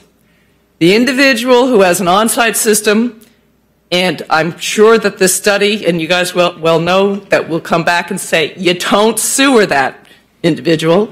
You retrofit that septic tank by putting in something that's nitrogen reducing. It's going to cost $10,000 or more. Where is that individual going to get subsidies? So I'm really hoping that you consider in this report, again, it's a technical report, but it's going to give you policy implications. If the only thing you subsidize is sewer, that's the only place nitrogen reduction is going to take place because it's so expensive to do nitrogen reduction even with on-site systems. This again, where's Reverend Faust? This is a social justice issue that not everyone should be sitting around waiting for the manna from heaven of sewer to come their way that's funded by my public dollars. There should be a consideration of really being able to help people who have septic systems, need to replace them with nitrogen-reducing septic systems. Again, this study is going to give you the technical results, and it's going to give you the implications of making these choices of how you subsidize. So let's go get it funded and find the answers. Thank you. Thank you, ma'am. Any other speakers? That concludes our speakers, Mr. Chairman. All right, I got 4 commissioners in queue to speak. We'll start with Commissioner. Just give you people a round of applause. Very good procedure, and we thank you. Commissioner Lysa, that means a lot coming from you, especially. I have Commissioner Daly in queue, followed by Commissioner Dozier, Commissioner Jackson, Commissioner Proctor. Commissioner Daly, you have the floor.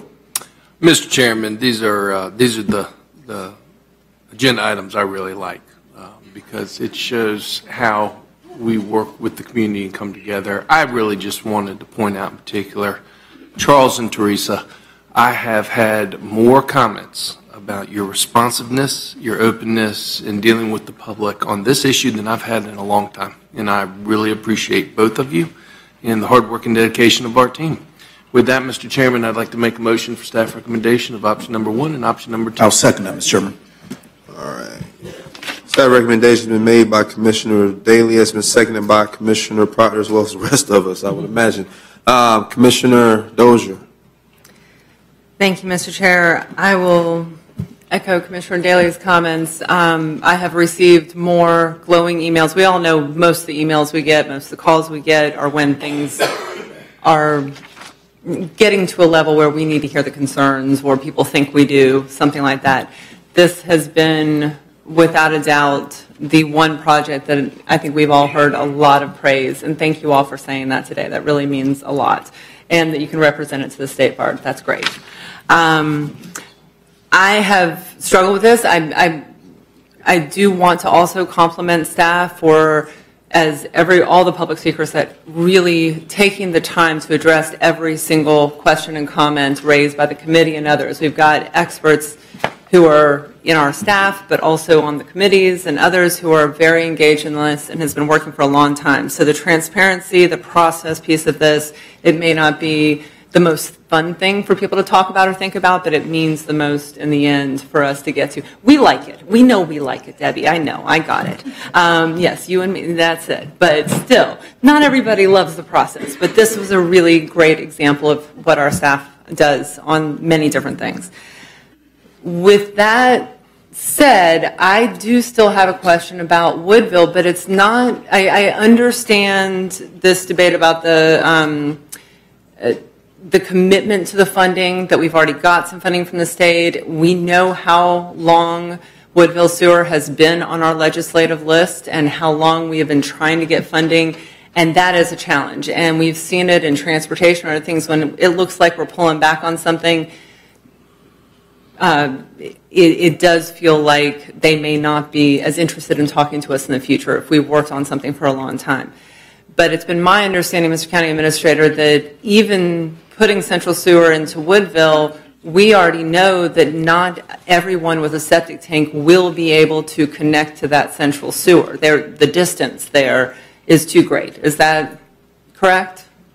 There's the difference between the transmission and the distribution, and certainly distribution is not going to be viable, we assume, in a lot of areas. Right. Okay. So having cluster systems, having other approaches for the other septic tanks in that area, that is a question that we're going to need to address now or in the future, right? That's correct. So will this study give us an understanding of those areas outside of the central sewer path into Woodville, even though you've pulled that one out?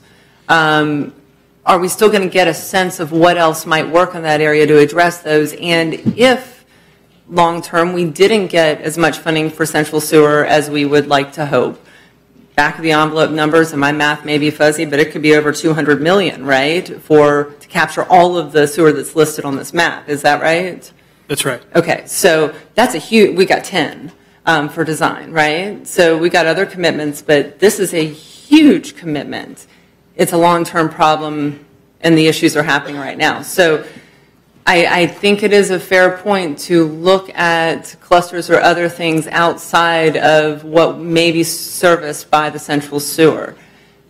Is there a way to kind of rectify that and look at those options for Woodville area and other areas? Yeah, before I answer that question, let me just pivot to staff and see if I can get some clarity on that.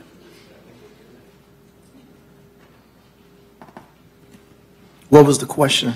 So the question is not, I mean, Teresa's going to do a better job than I am on this, but not everybody's going to be serviced by central sewer, even if we fund it and build it. So can we study what our options are outside of that, and does that kind of get in the middle of this question here? We will be looking specifically within the limits of the rural community, which is a very compact, distinct area in the Woodville area. But the urban fringe, which are many people who live near Woodville, consider themselves in Woodville, but they would actually be served by the study. They would be served by the study. Okay. So the findings of this study for those living in the urban fringe, I fully understand the point about whether or not sewer is the right option for that. That is a policy choice. But setting that question aside, there's going to be a lot of people not serviced by sewer, and this study is going to give us options that could be extended into that zone where sewer is anticipated, central sewer, if we chose that path in the future. Yes. Okay. That gives me a little bit of comfort. I know this, so thank you, Teresa. I will just say the reason why I'm really digging into that point is this point has got me, and I want us to have options for the future. It, as I think Pam might have said, it ranges from, on this map, we've got $12,000 to $45,000 per household for sewer hookup. Not everybody's going to do that. We haven't had a conversation about how to do that. Not everybody might be able to afford it. So if this study gives us those options that we can push that boundary in the future towards Woodville as we make other decisions, I'm comfortable with where it is, but I just wanted to ask those questions because I want us to keep that in mind that nothing is done yet. We've got the design moving forward, and that is good.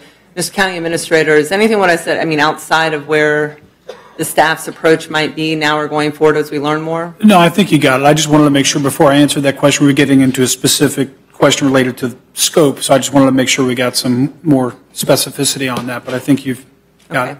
Thank you. Thank you all for your comments. Yes, I think this is a good start, but there's a lot more questions to answer in the future. Mr. Vice Chairman, I'm sorry. Well, thank you, Mr. Chair. Yeah. Normally, my District 2 colleague speaks for the folks down in Woodville, but they are also neighbors of mine as well. And I do want to applaud staff, particularly the assurance that we got that the work will continue. And with at the expense of saying the wrong thing, I would say any step that we take forward is a good step. As it relates to sewer and the contamination, particularly of Wakulla Springs. We are moving in the right direction. And I want to thank the folks that came out to speak tonight. Because lots of times, Debbie, I haven't known you as long as some of the commissioners here, but over this last year, I've gotten to know you well. And I think your calls and your arguments are just. And looking out for those folks in Woodville as well as for our environment and the Springs Basin has been very important to me. So thank you all. Commissioner Proctor. Thank you, Chairman. Will our work actually be consistent with the technologies compatible with what Wakulla County is doing in areas up around that spring? I realize that we have no jurisdiction to force or to, but I am concerned with, if we're talking about nitrogen, whether or not what I've read that Wakulla's commission is requiring and where they're allowing for certain sewer septic technologies to occur and where they're clustering, would would it be counterproductive to our efforts after we spent millions of dollars and they're doing something totally different? That's just a question that I have, because while I'm not sure what wall color contributes to the nitrogen, but I have never read a story that said that only people who messed up Wakulla Springs was Leon County. I don't know what Wakulla does, but they never get criticized for what they do. So we need to have compatible or make sure technology, and if we need to go down there and rough them up a little bit and make sure that they're on the same page with us. A few years ago, we had an ordinance, and we had we had cocked the trigger, and we had said that persons who live in Wakulla Springs Protection Zone would be forced to hook up to a new septic system, and that I think the legislature had some kind of requirement in 2015, thereabout, and we had come up with an ordinance to do that to people, and that was just unbelievable, because that was going to be a $10,000 to $12,000 dollar lift. We only had about 3 or 4 contractors that could do it, and if the number of people relative to the number of contractors we had, it was going to be thousands of people out of compliance with the law, because we didn't have the contractors here in our area. Moments ago, I walked out of chamber and to greet my former aide, Delane Adams, who is here in chamber. Delane, why don't you wave your hand? Delane Adams. And Delane was with me 12 years ago, and I walked out, the first thing he said, "Damn, y'all still talking about Woodville Sewer?" You know, I was expecting a different kind of greeting, but he said, "Damn, y'all still talking about Woodville?" I said, "Man, we stuck in time. We just frozen. We can't get Woodville." So Delane, I forgot we were talking about Woodville that far, but those are the first words he said coming from 12 years ago. "You're still talking about Woodville." And I think that it's time to move on. If this kicks the can down the road a little bit further, then I want to swipe it, kicking this can down the road to make it happen. So Delane, when you come back 12 years from now, we won't be talking about Woodville. All right. I will be supporting this motion as we move forward. And also, finally, say that this item speaks to, it's almost a language barrier, because as long as Commissioner Light says, I've been looking at all these sheets of paper. This is one of them tricky areas that what the papers say and what you think and you understand are not always. So I want to thank Alan Rosenwag for also getting a hammer and coming out there and hitting me side the head a couple times. Say, "No, dummy, that's not what it said." And thanks, Alan, for helping me to understand what the sheet of paper said, because I got angry reading the paper. I'm really furious about it. And I want to thank Alan for telling me my blood pressure went up for nothing. So I'm ready to support this good motion.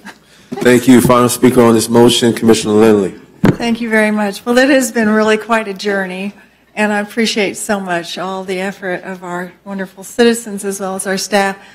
Tonight might be a place where the past and the future meet tonight in this motion. One of Commissioner Lightsey's colleagues, Alan Katz, used to say, "Don't let the perfect stand in the way of the good." And I think that's where we are. I think this is very good, and I'm ready to support it entirely. But I think what Commissioner Dozier said, which is we will still be moving forward and thinking about new ways and the best ways to do things. And if that comes, I hope that does come to pass. I hope we can continue putting pressure on our legislative colleagues and others to find ways to retrofit and hook up and change and make improvements than those people who have septic tanks and who are contributing to this problem that we've been dealing with for probably much longer than 12 years. So thank you all for your work. Thank you, staff, for really great outreach to the community, and let's go forward. Let's get going on this. Thank you. Thank you for your words. Motion been made by Commissioner Daly, seconded by Commissioner Proctor for staff recommendation. All those in favor of the motion on the floor indicate by saying aye. Any opposed? Motion carries without objection. Commissioners, just to let you know, I want to push through the general business agenda before we break for dinner. We have Crime Stoppers, a bid full board appointment and an appointment of commissioners for canvassing board. Item number 12, Mr. Administrator. Thank you, Mr. Chairman. This item, Commissioners, seeks your consideration of a one-time funding request from Big Bend Crime Stoppers Incorporated in the amount of $50,000. You'll recall that the board requested that this item be properly agended for your consideration at the last meeting. The analysis in the item raises several issues for board consideration related to mid-year funding request, as well as dollars that the board allocated during your budget process for the current budget to address issues related to crime in our community. I have no speaker cards on this item. We're happy to answer any questions you might have. I have Commissioner Pratt in queue. Commissioners, we are all well aware of the recent data indicating that ours is #1 crime. Here again, data does not necessarily mean in volume, but relative to our size, that we are the #1. I'm not saying the most incidents of crime occur, but we have the highest crime rate in the state of Florida. I think that when we consider the good work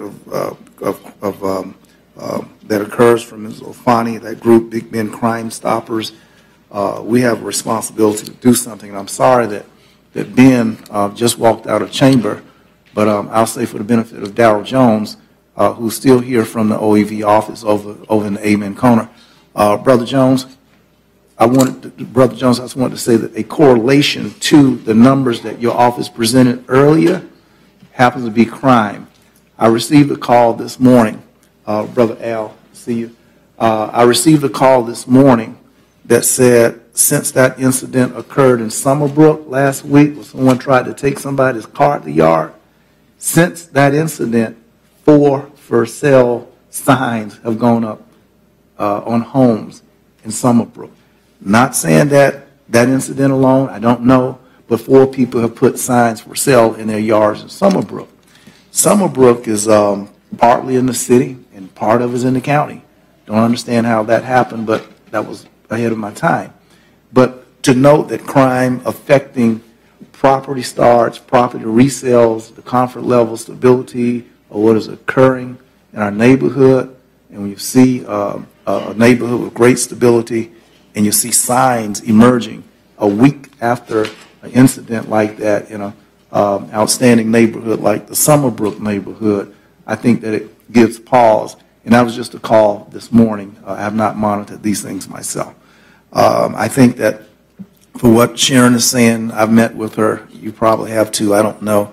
But for a one-time ask, $50,000 that we can help them to do what they're doing, that we can hold tight our economy and those numbers that you guys presented, I think this is a good investment. So I make the motion that we would provide the $50,000 for the Crime Stoppers, Inc. of Big Bend.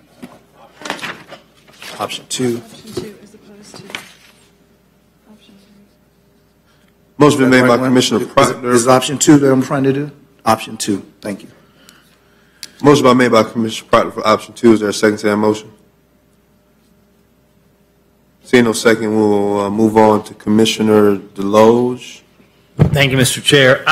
I'm supportive of the idea. I'm a little concerned about the precedent we set. I mean, we really have tied our hands pretty hard with the out-of-cycle requests for obvious reasons, because I know when I first came in here, if we're not careful, there's going to be a line of people down the street that are saying, well, we've got, because there's no end to the programs out there that are good, valid programs. And certainly in light of what Commissioner Proctor said, I don't want to turn my back on this. I'd love to have a discussion about, if not now, what are our choices from a funding standpoint? So, for instance, if we didn't pull it out right now, out of cycle, what would be the timeline from a budget standpoint? Can you walk us through that, Vince?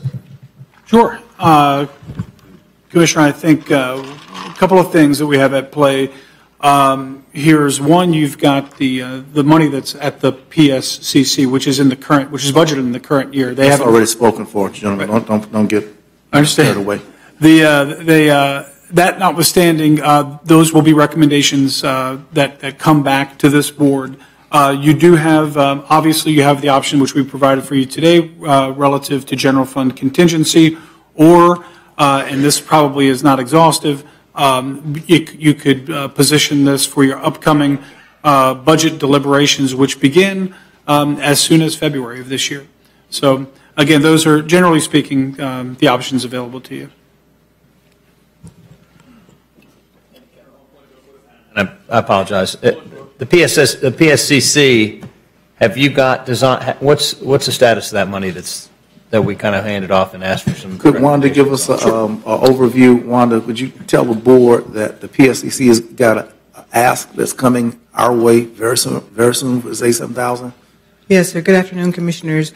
At this point, the RFP has been issued. The scope of services include, as presented in the agenda item, some youth initiative, intervention type program, Correct. or a reentry program. That's the scope that you've set out for the use of those funds. Correct.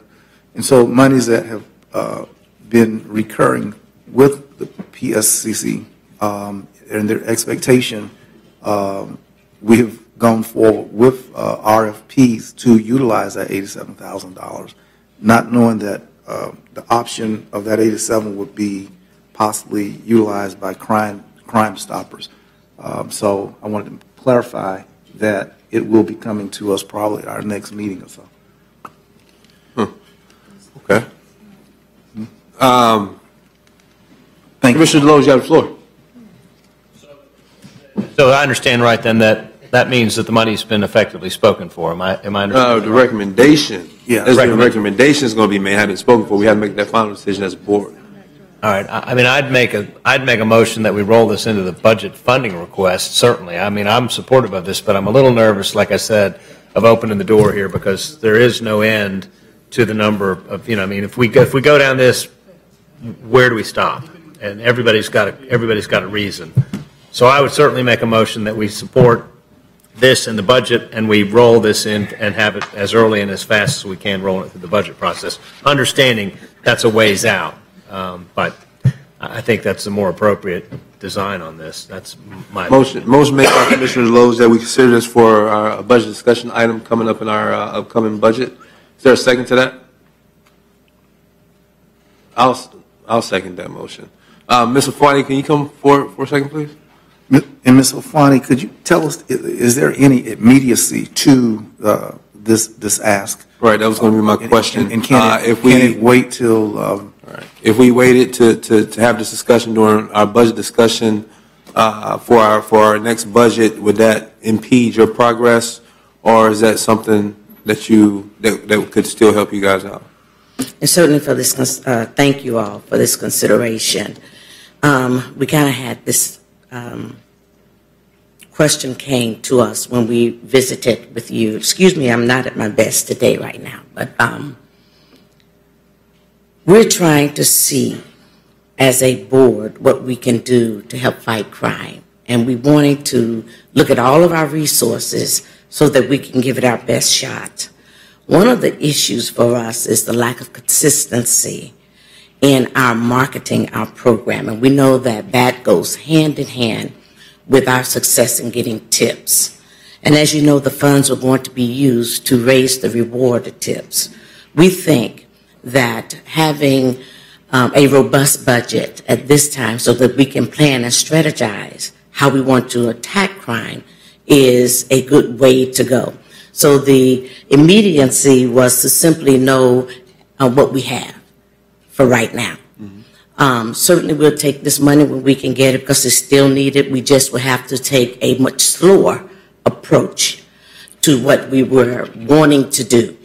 And that's the greatest impact.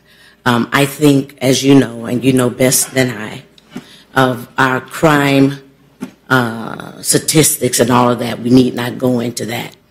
We think that we can impact crime in a very big way with bigger resources. Our success is directly tied to our resources. So I hope that answers your question. Thank you, ma'am. Any questions for Ms. Afani? Okay. Thank you. So the motion on the floor is for us to consider during our budget cycle. The motion has been made by Commissioner Deloge, seconded by myself. I have Commissioner Dozier, Commissioner Pratt, and Commissioner Daly in queue to speak. Commissioner Dozier. Thank you, Mr. Chair. And Sharon, thank you for being here. Not everyone's at their best these days. There's a lot of stuff going around, so I hope you feel better. So I appreciate the conversation we had, and I know you briefed, or I believe you briefed everyone. I think Big Bend Crime Stoppers has had a great impact, and I really celebrate your analysis of how you can do that better and looking for different ways to get the public awareness and all of that. And I applaud the city for supporting you at the same amount as the request today. I think I shared this with you in our conversation, as well as you heard from others about the timing and about our budget. And one of my concerns is in line with what Commissioner Deloge brought up a moment ago, that we have a lot of groups that come out of cycle, and we've tried very hard to pull that back in. The positive thing is we're not looking at this in October at the beginning of our budget. We're starting our budget cycle in the next couple months, so I think we can have a more robust conversation. It did occur to me that an analysis from our staff, like we have done for the other organizations that we fund outside of the CHSP or any other type of program, would be helpful here. I will say that we all understand how nonprofits, it's hard to get administrative dollars, particularly if you can't apply for a program like CHSP and others. But this is unusual for how much is on the admin and others. I think I just need a little bit of clarity from our staff to make sure it's in line with what we've done with others, have that more robust analysis, and that this is one of the tools in our toolbox to address crime in our community. I think getting in a budget agenda item to come back can answer those questions. I look forward to that conversation. So I am going to be supportive of moving this into the budget cycle. The other thing that I just wanted to mention real quick, I appreciate the update from Wanda, Commissioner Proctor, on the PSCC. I had thought the two items that came out of our workshop on the crime stats were juvenile justice and reentry programs. So am I hearing correctly that the PSCC has picked the juvenile programs helping the youth as one of those two areas to focus on with the full funding, and that you're putting out an RFP for groups who might come back and say, I've got a program that helps support this initiative? Is that what I'm hearing? Yes, they've asked for responses on both reentry right. and youth programs. Right. So are people applying for the full amount? Are they applying for different portions of the money, or you could get anything? Yeah, I think the intent of the PSCC was to split it, but since they haven't seen the proposals, really no way to gauge what would produce the most results. Okay.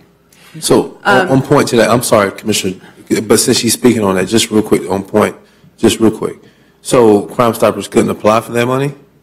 Not with the way that it's framed currently. Okay, all right, that's all I got. Crime Stoppers doesn't meet the youth services or the reentry criteria. Would that be right? Not based on their current program proposal. Okay. Well, I think this happened at our crime stats workshop where we've got different conversations going on. I'm not sure if it was Commissioner Lindley or Deloge was working with the state's attorney and others. And so I'm going to use this opportunity to let you know that started an initiative with Sheriff McNeil, who does sit on the PSCC, so I'm not sure if he's brought this into your meeting or not, focus on reentry and a discharge plan.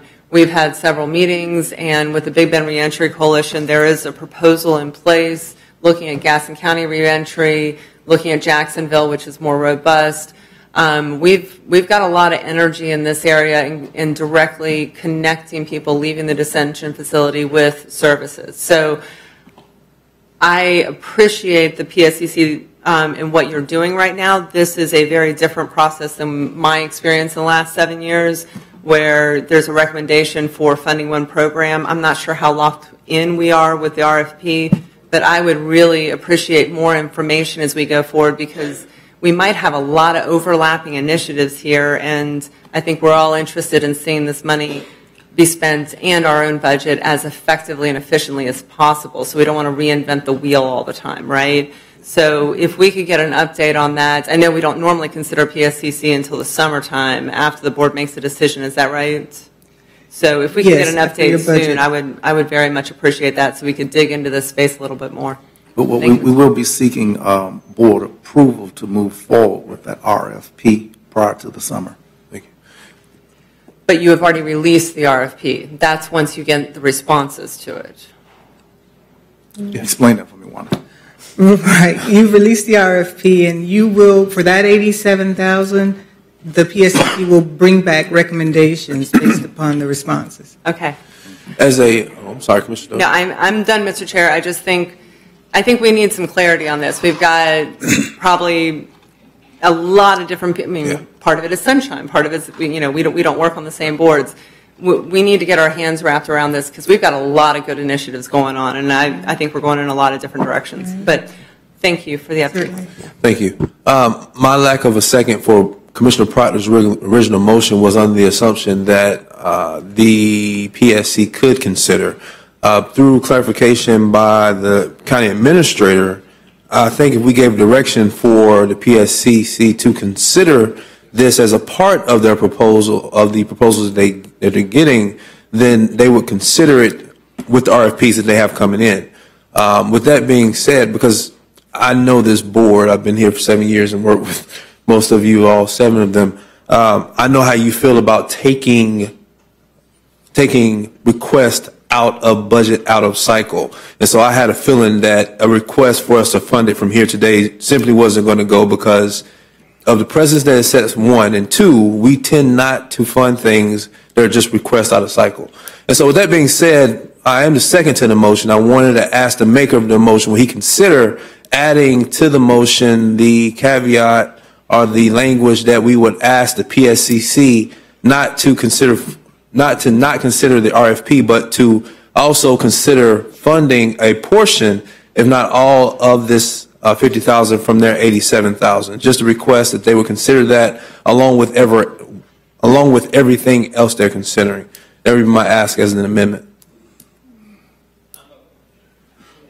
Okay with it, but I'm a little nervous that it dilutes the limited amount of funds that we kind of last budget cycle identified, civil citation and the I'm trying to remember the 2 that Mary Ann and I were working on. Yeah. Listen, I'm asking in an effort that they might consider. They can choose to recommend funding none. Right. And then we still take it up in the budget cycle. I just want to see if they would be willing to consider funding some of it or any of it or none of it.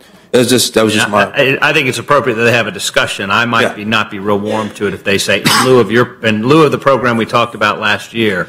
So yeah, I mean, if you want to just say, Commissioner Proctor, you're the point person there, right? Well, I thought I was. How much money do we have in the rainy day fund? That's a different question. How much money do we have in the rainy day fund? Our general fund contingency? 200,000. All right. So we have a whopping 200,000 that's unearmarked, no anticipated thingy. And the PSC certainly has, Mr. Chairman, with due respect to your direction, has a mere 87,000 to its total name. And on top of the $200,000, we have other accounts, which certainly exceed what the PSCC has. And I think that a recommendation from this body to the PSCC would be like usurping or arm twisting, or this body telling the state attorney, the public defender, the courts, the police chief, the sheriff. We've never told them what to do or suggested them considering a project from their limited money. We've merely awaited their creative juices to synchronize and synergize and to come up with programs. And I think that it would be a precedent that we would want to set. And if Ms. Ofani, seeing which way the train is going here, wanted to bring that to the board, but I don't think that we should do the blocking for her. She knows our locale. She knows its chairman pretty good. But for this board to be her lead block in, I will resist that. Okay, I'll rescind my amendment then, and you heard conversation, you heard direction from the board of the PSCC. Commissioner Daly? Yeah, the appropriate first stop for this proposal is for the PSCC. It's not for us to consider tonight. We as a body back in August set aside $87,000 specifically for law enforcement when we had the workshop with the law enforcement collective at the table. These are the type of proposals, and quite frankly, as Ms. Hunter has stated so eloquently, they're requesting proposals. Here's a proposal. It should be considered. Now, I would suggest when we look at the proposal, the two red flags that I have on this proposal is 30% of it represents administration and a reserve fund. And I have great heartburn taking money out of our reserve only to put it in to their reserve. We're going to use it, or we're not going to use it, but not put it in reserve. So I think we can sharpen up the proposal. If it's for rewards, let's concentrate on rewards. If it's the public awareness media campaign, let's concentrate on that. Let's zero in on where we can maximize the dollars and move forward from there. But the first stop is the PSCC, and that'd be my recommendation. Because look, at the end of the day, the only thing coming out of the PSCC will be a recommendation back to us. So even if this board wanted to fund it, and even if the PSCC came to us with recommendations, and this board decided, you know what, we're going to scrap that and we're going to fund it at $50,000, it could be done. So I think that the PSCC needs to take all of the recommendations together and then make the recommendation back to us. Good words, Commissioner. Commissioner Lindley, followed by Commissioner Proctor, last statement. Those were good words, but I disagree with you at this point. I did think originally that it should go through the Public Safety Commission, but your work is already moving. You have a one-time $87,000. You've done a lot of work on it all year, I know, or for the last several months. I feel at this point, and I don't think this is a rainy day emergency. I mean, it is important. I just feel like at this point it's important for us to go through the regular budget process. We move through that. It's done by fall, October 1, is when the next budget money is available.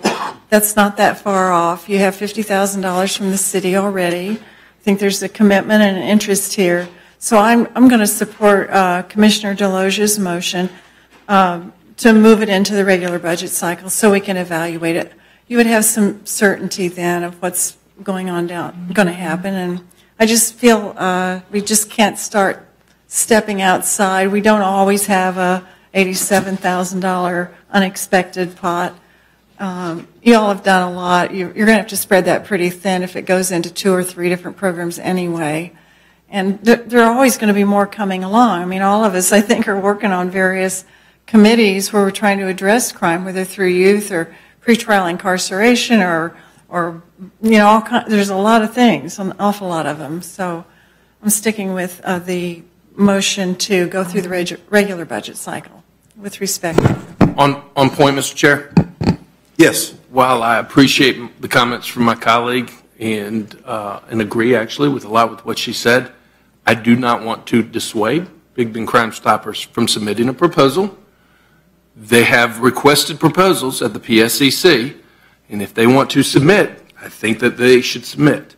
Whether or not they are considered or is funded is with the body, but I think that if they feel propelled to, they should. Commissioner Proctor, final word.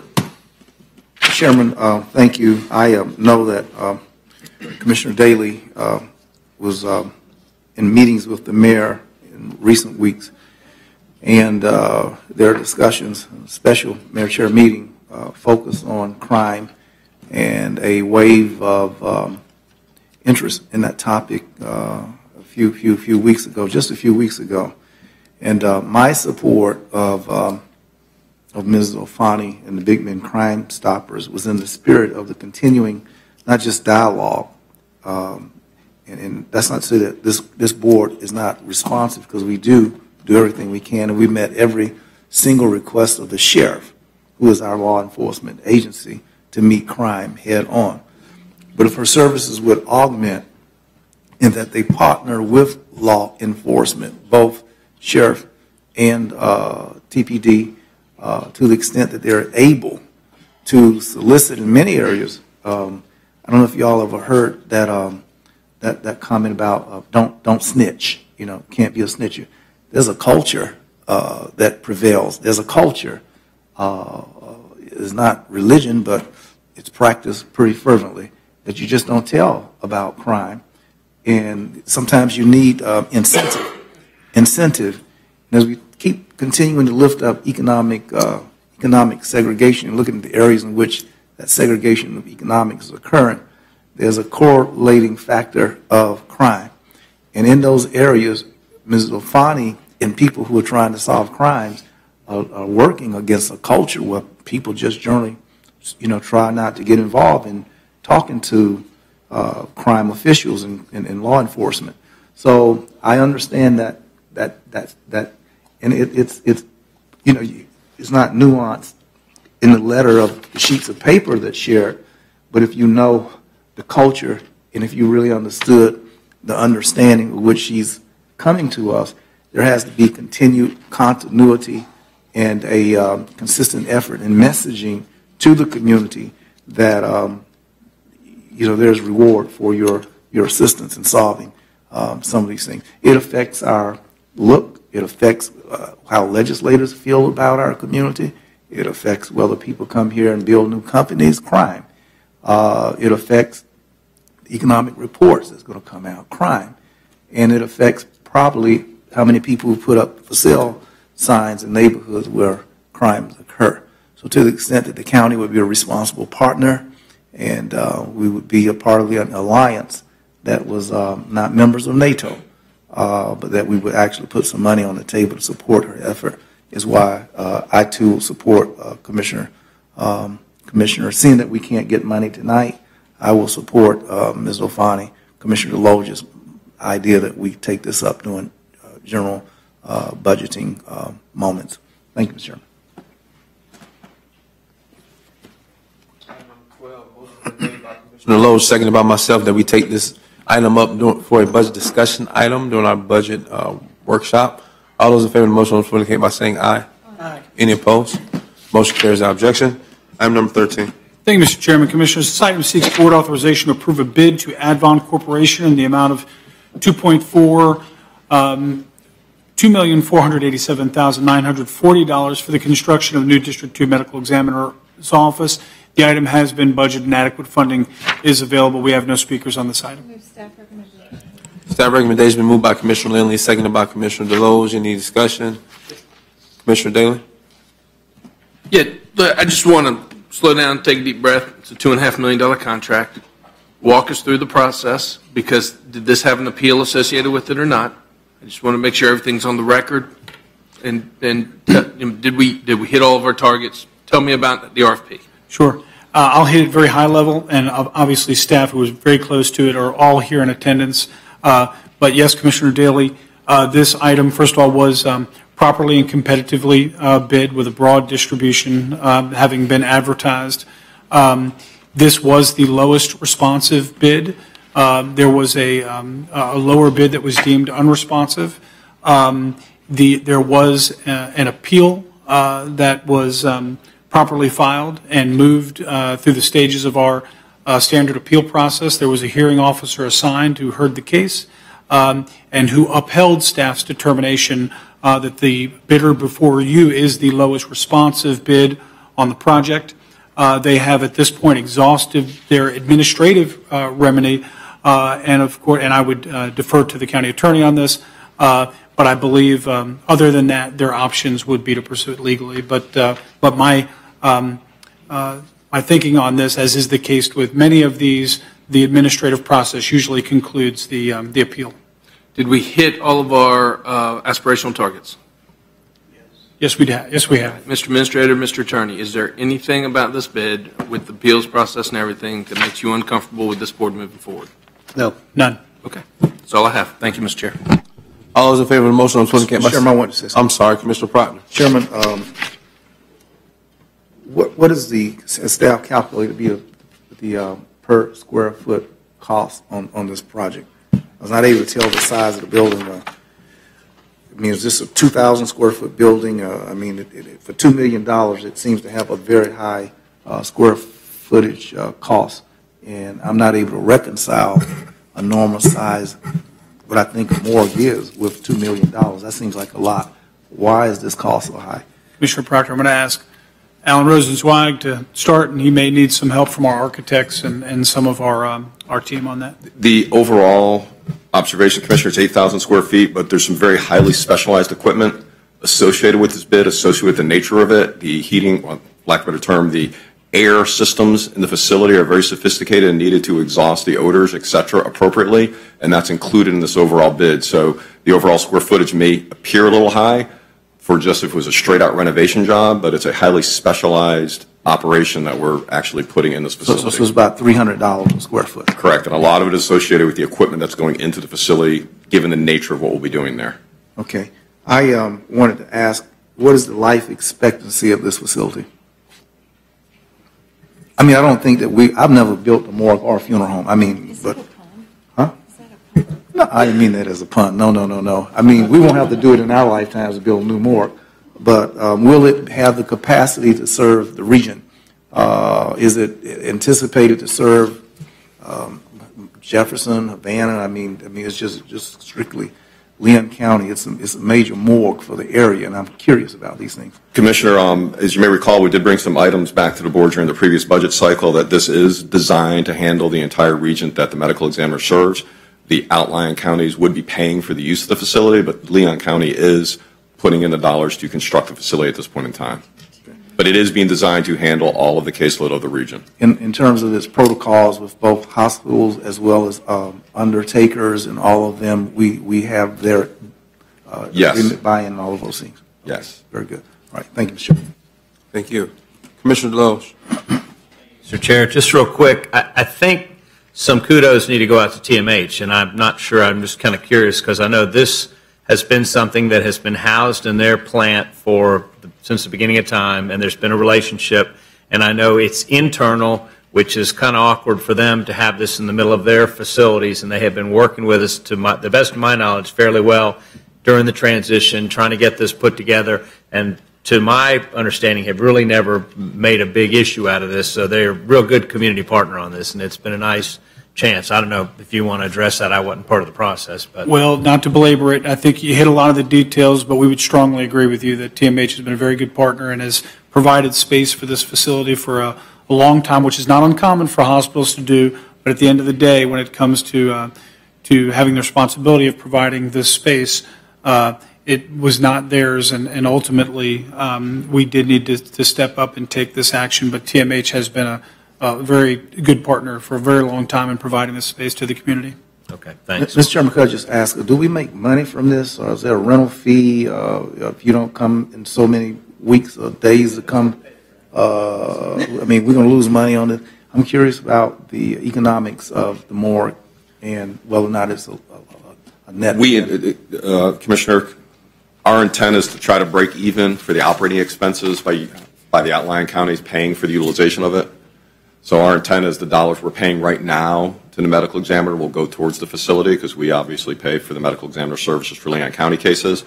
Our expectation is the outlying counties, when they bring bodies, that will help offset the balance of the operating cost of the building. So our intent is for this to be a break-even proposition when we're all done. How many units will it house? How many what, sir? How many units will it house? In terms of? Deaths and dead people. I'd have to defer to staff on what the capacity I'll find out later. for. Curious. Thank you, Mr. Chairman. Thank you. I have no more speakers on the item. Good conversation, though. Motion been made by Commissioner, who made the motion? Commissioner Proctor, seconded by Commissioner DeLoge. All those in favor of the motion on the floor indicate by saying aye. Any opposed? Motion carries without objection. Item number 14. Thank you, Mr. Chairman. This item seeks board approval to appoint one citizen to the TDC for a 4-year term. The eligible applicants are before you for your consideration. Is there a motion for an applicant? The applicants are Mr. McClure, Ms. Priester, and I make a motion for Sharon Priester. Sharon Priester has been moved by Commissioner Lindley, seconded by Commissioner Proctor. All those in favor of the motion on the floor indicate by saying aye. Any opposed? Motion carries without objection.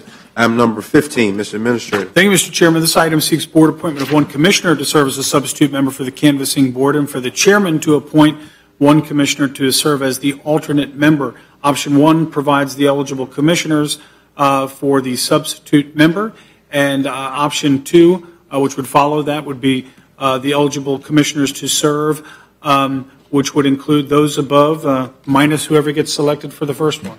So we're happy to answer any questions you might have. If I remember correctly, Commissioner Loge has volunteered himself for any service that we may need him for. You're spot on. I'll take this moment to thank y'all. Be careful what you say. Well, the last 2 years, I want to repeat what I said a couple of meetings ago, which you guys really carried the ball. Outside of these meetings, I was really a little bit more absent than I should have been, so it's time to make up for lost ground. So, on point. He's only volunteering because it prohibits you from writing checks to your candidate that's running for office. So you just saved a lot of money this session. Oh my! Let's just call it what it is. Oh my! Look at that face get red. He's going to actually save some money by serving.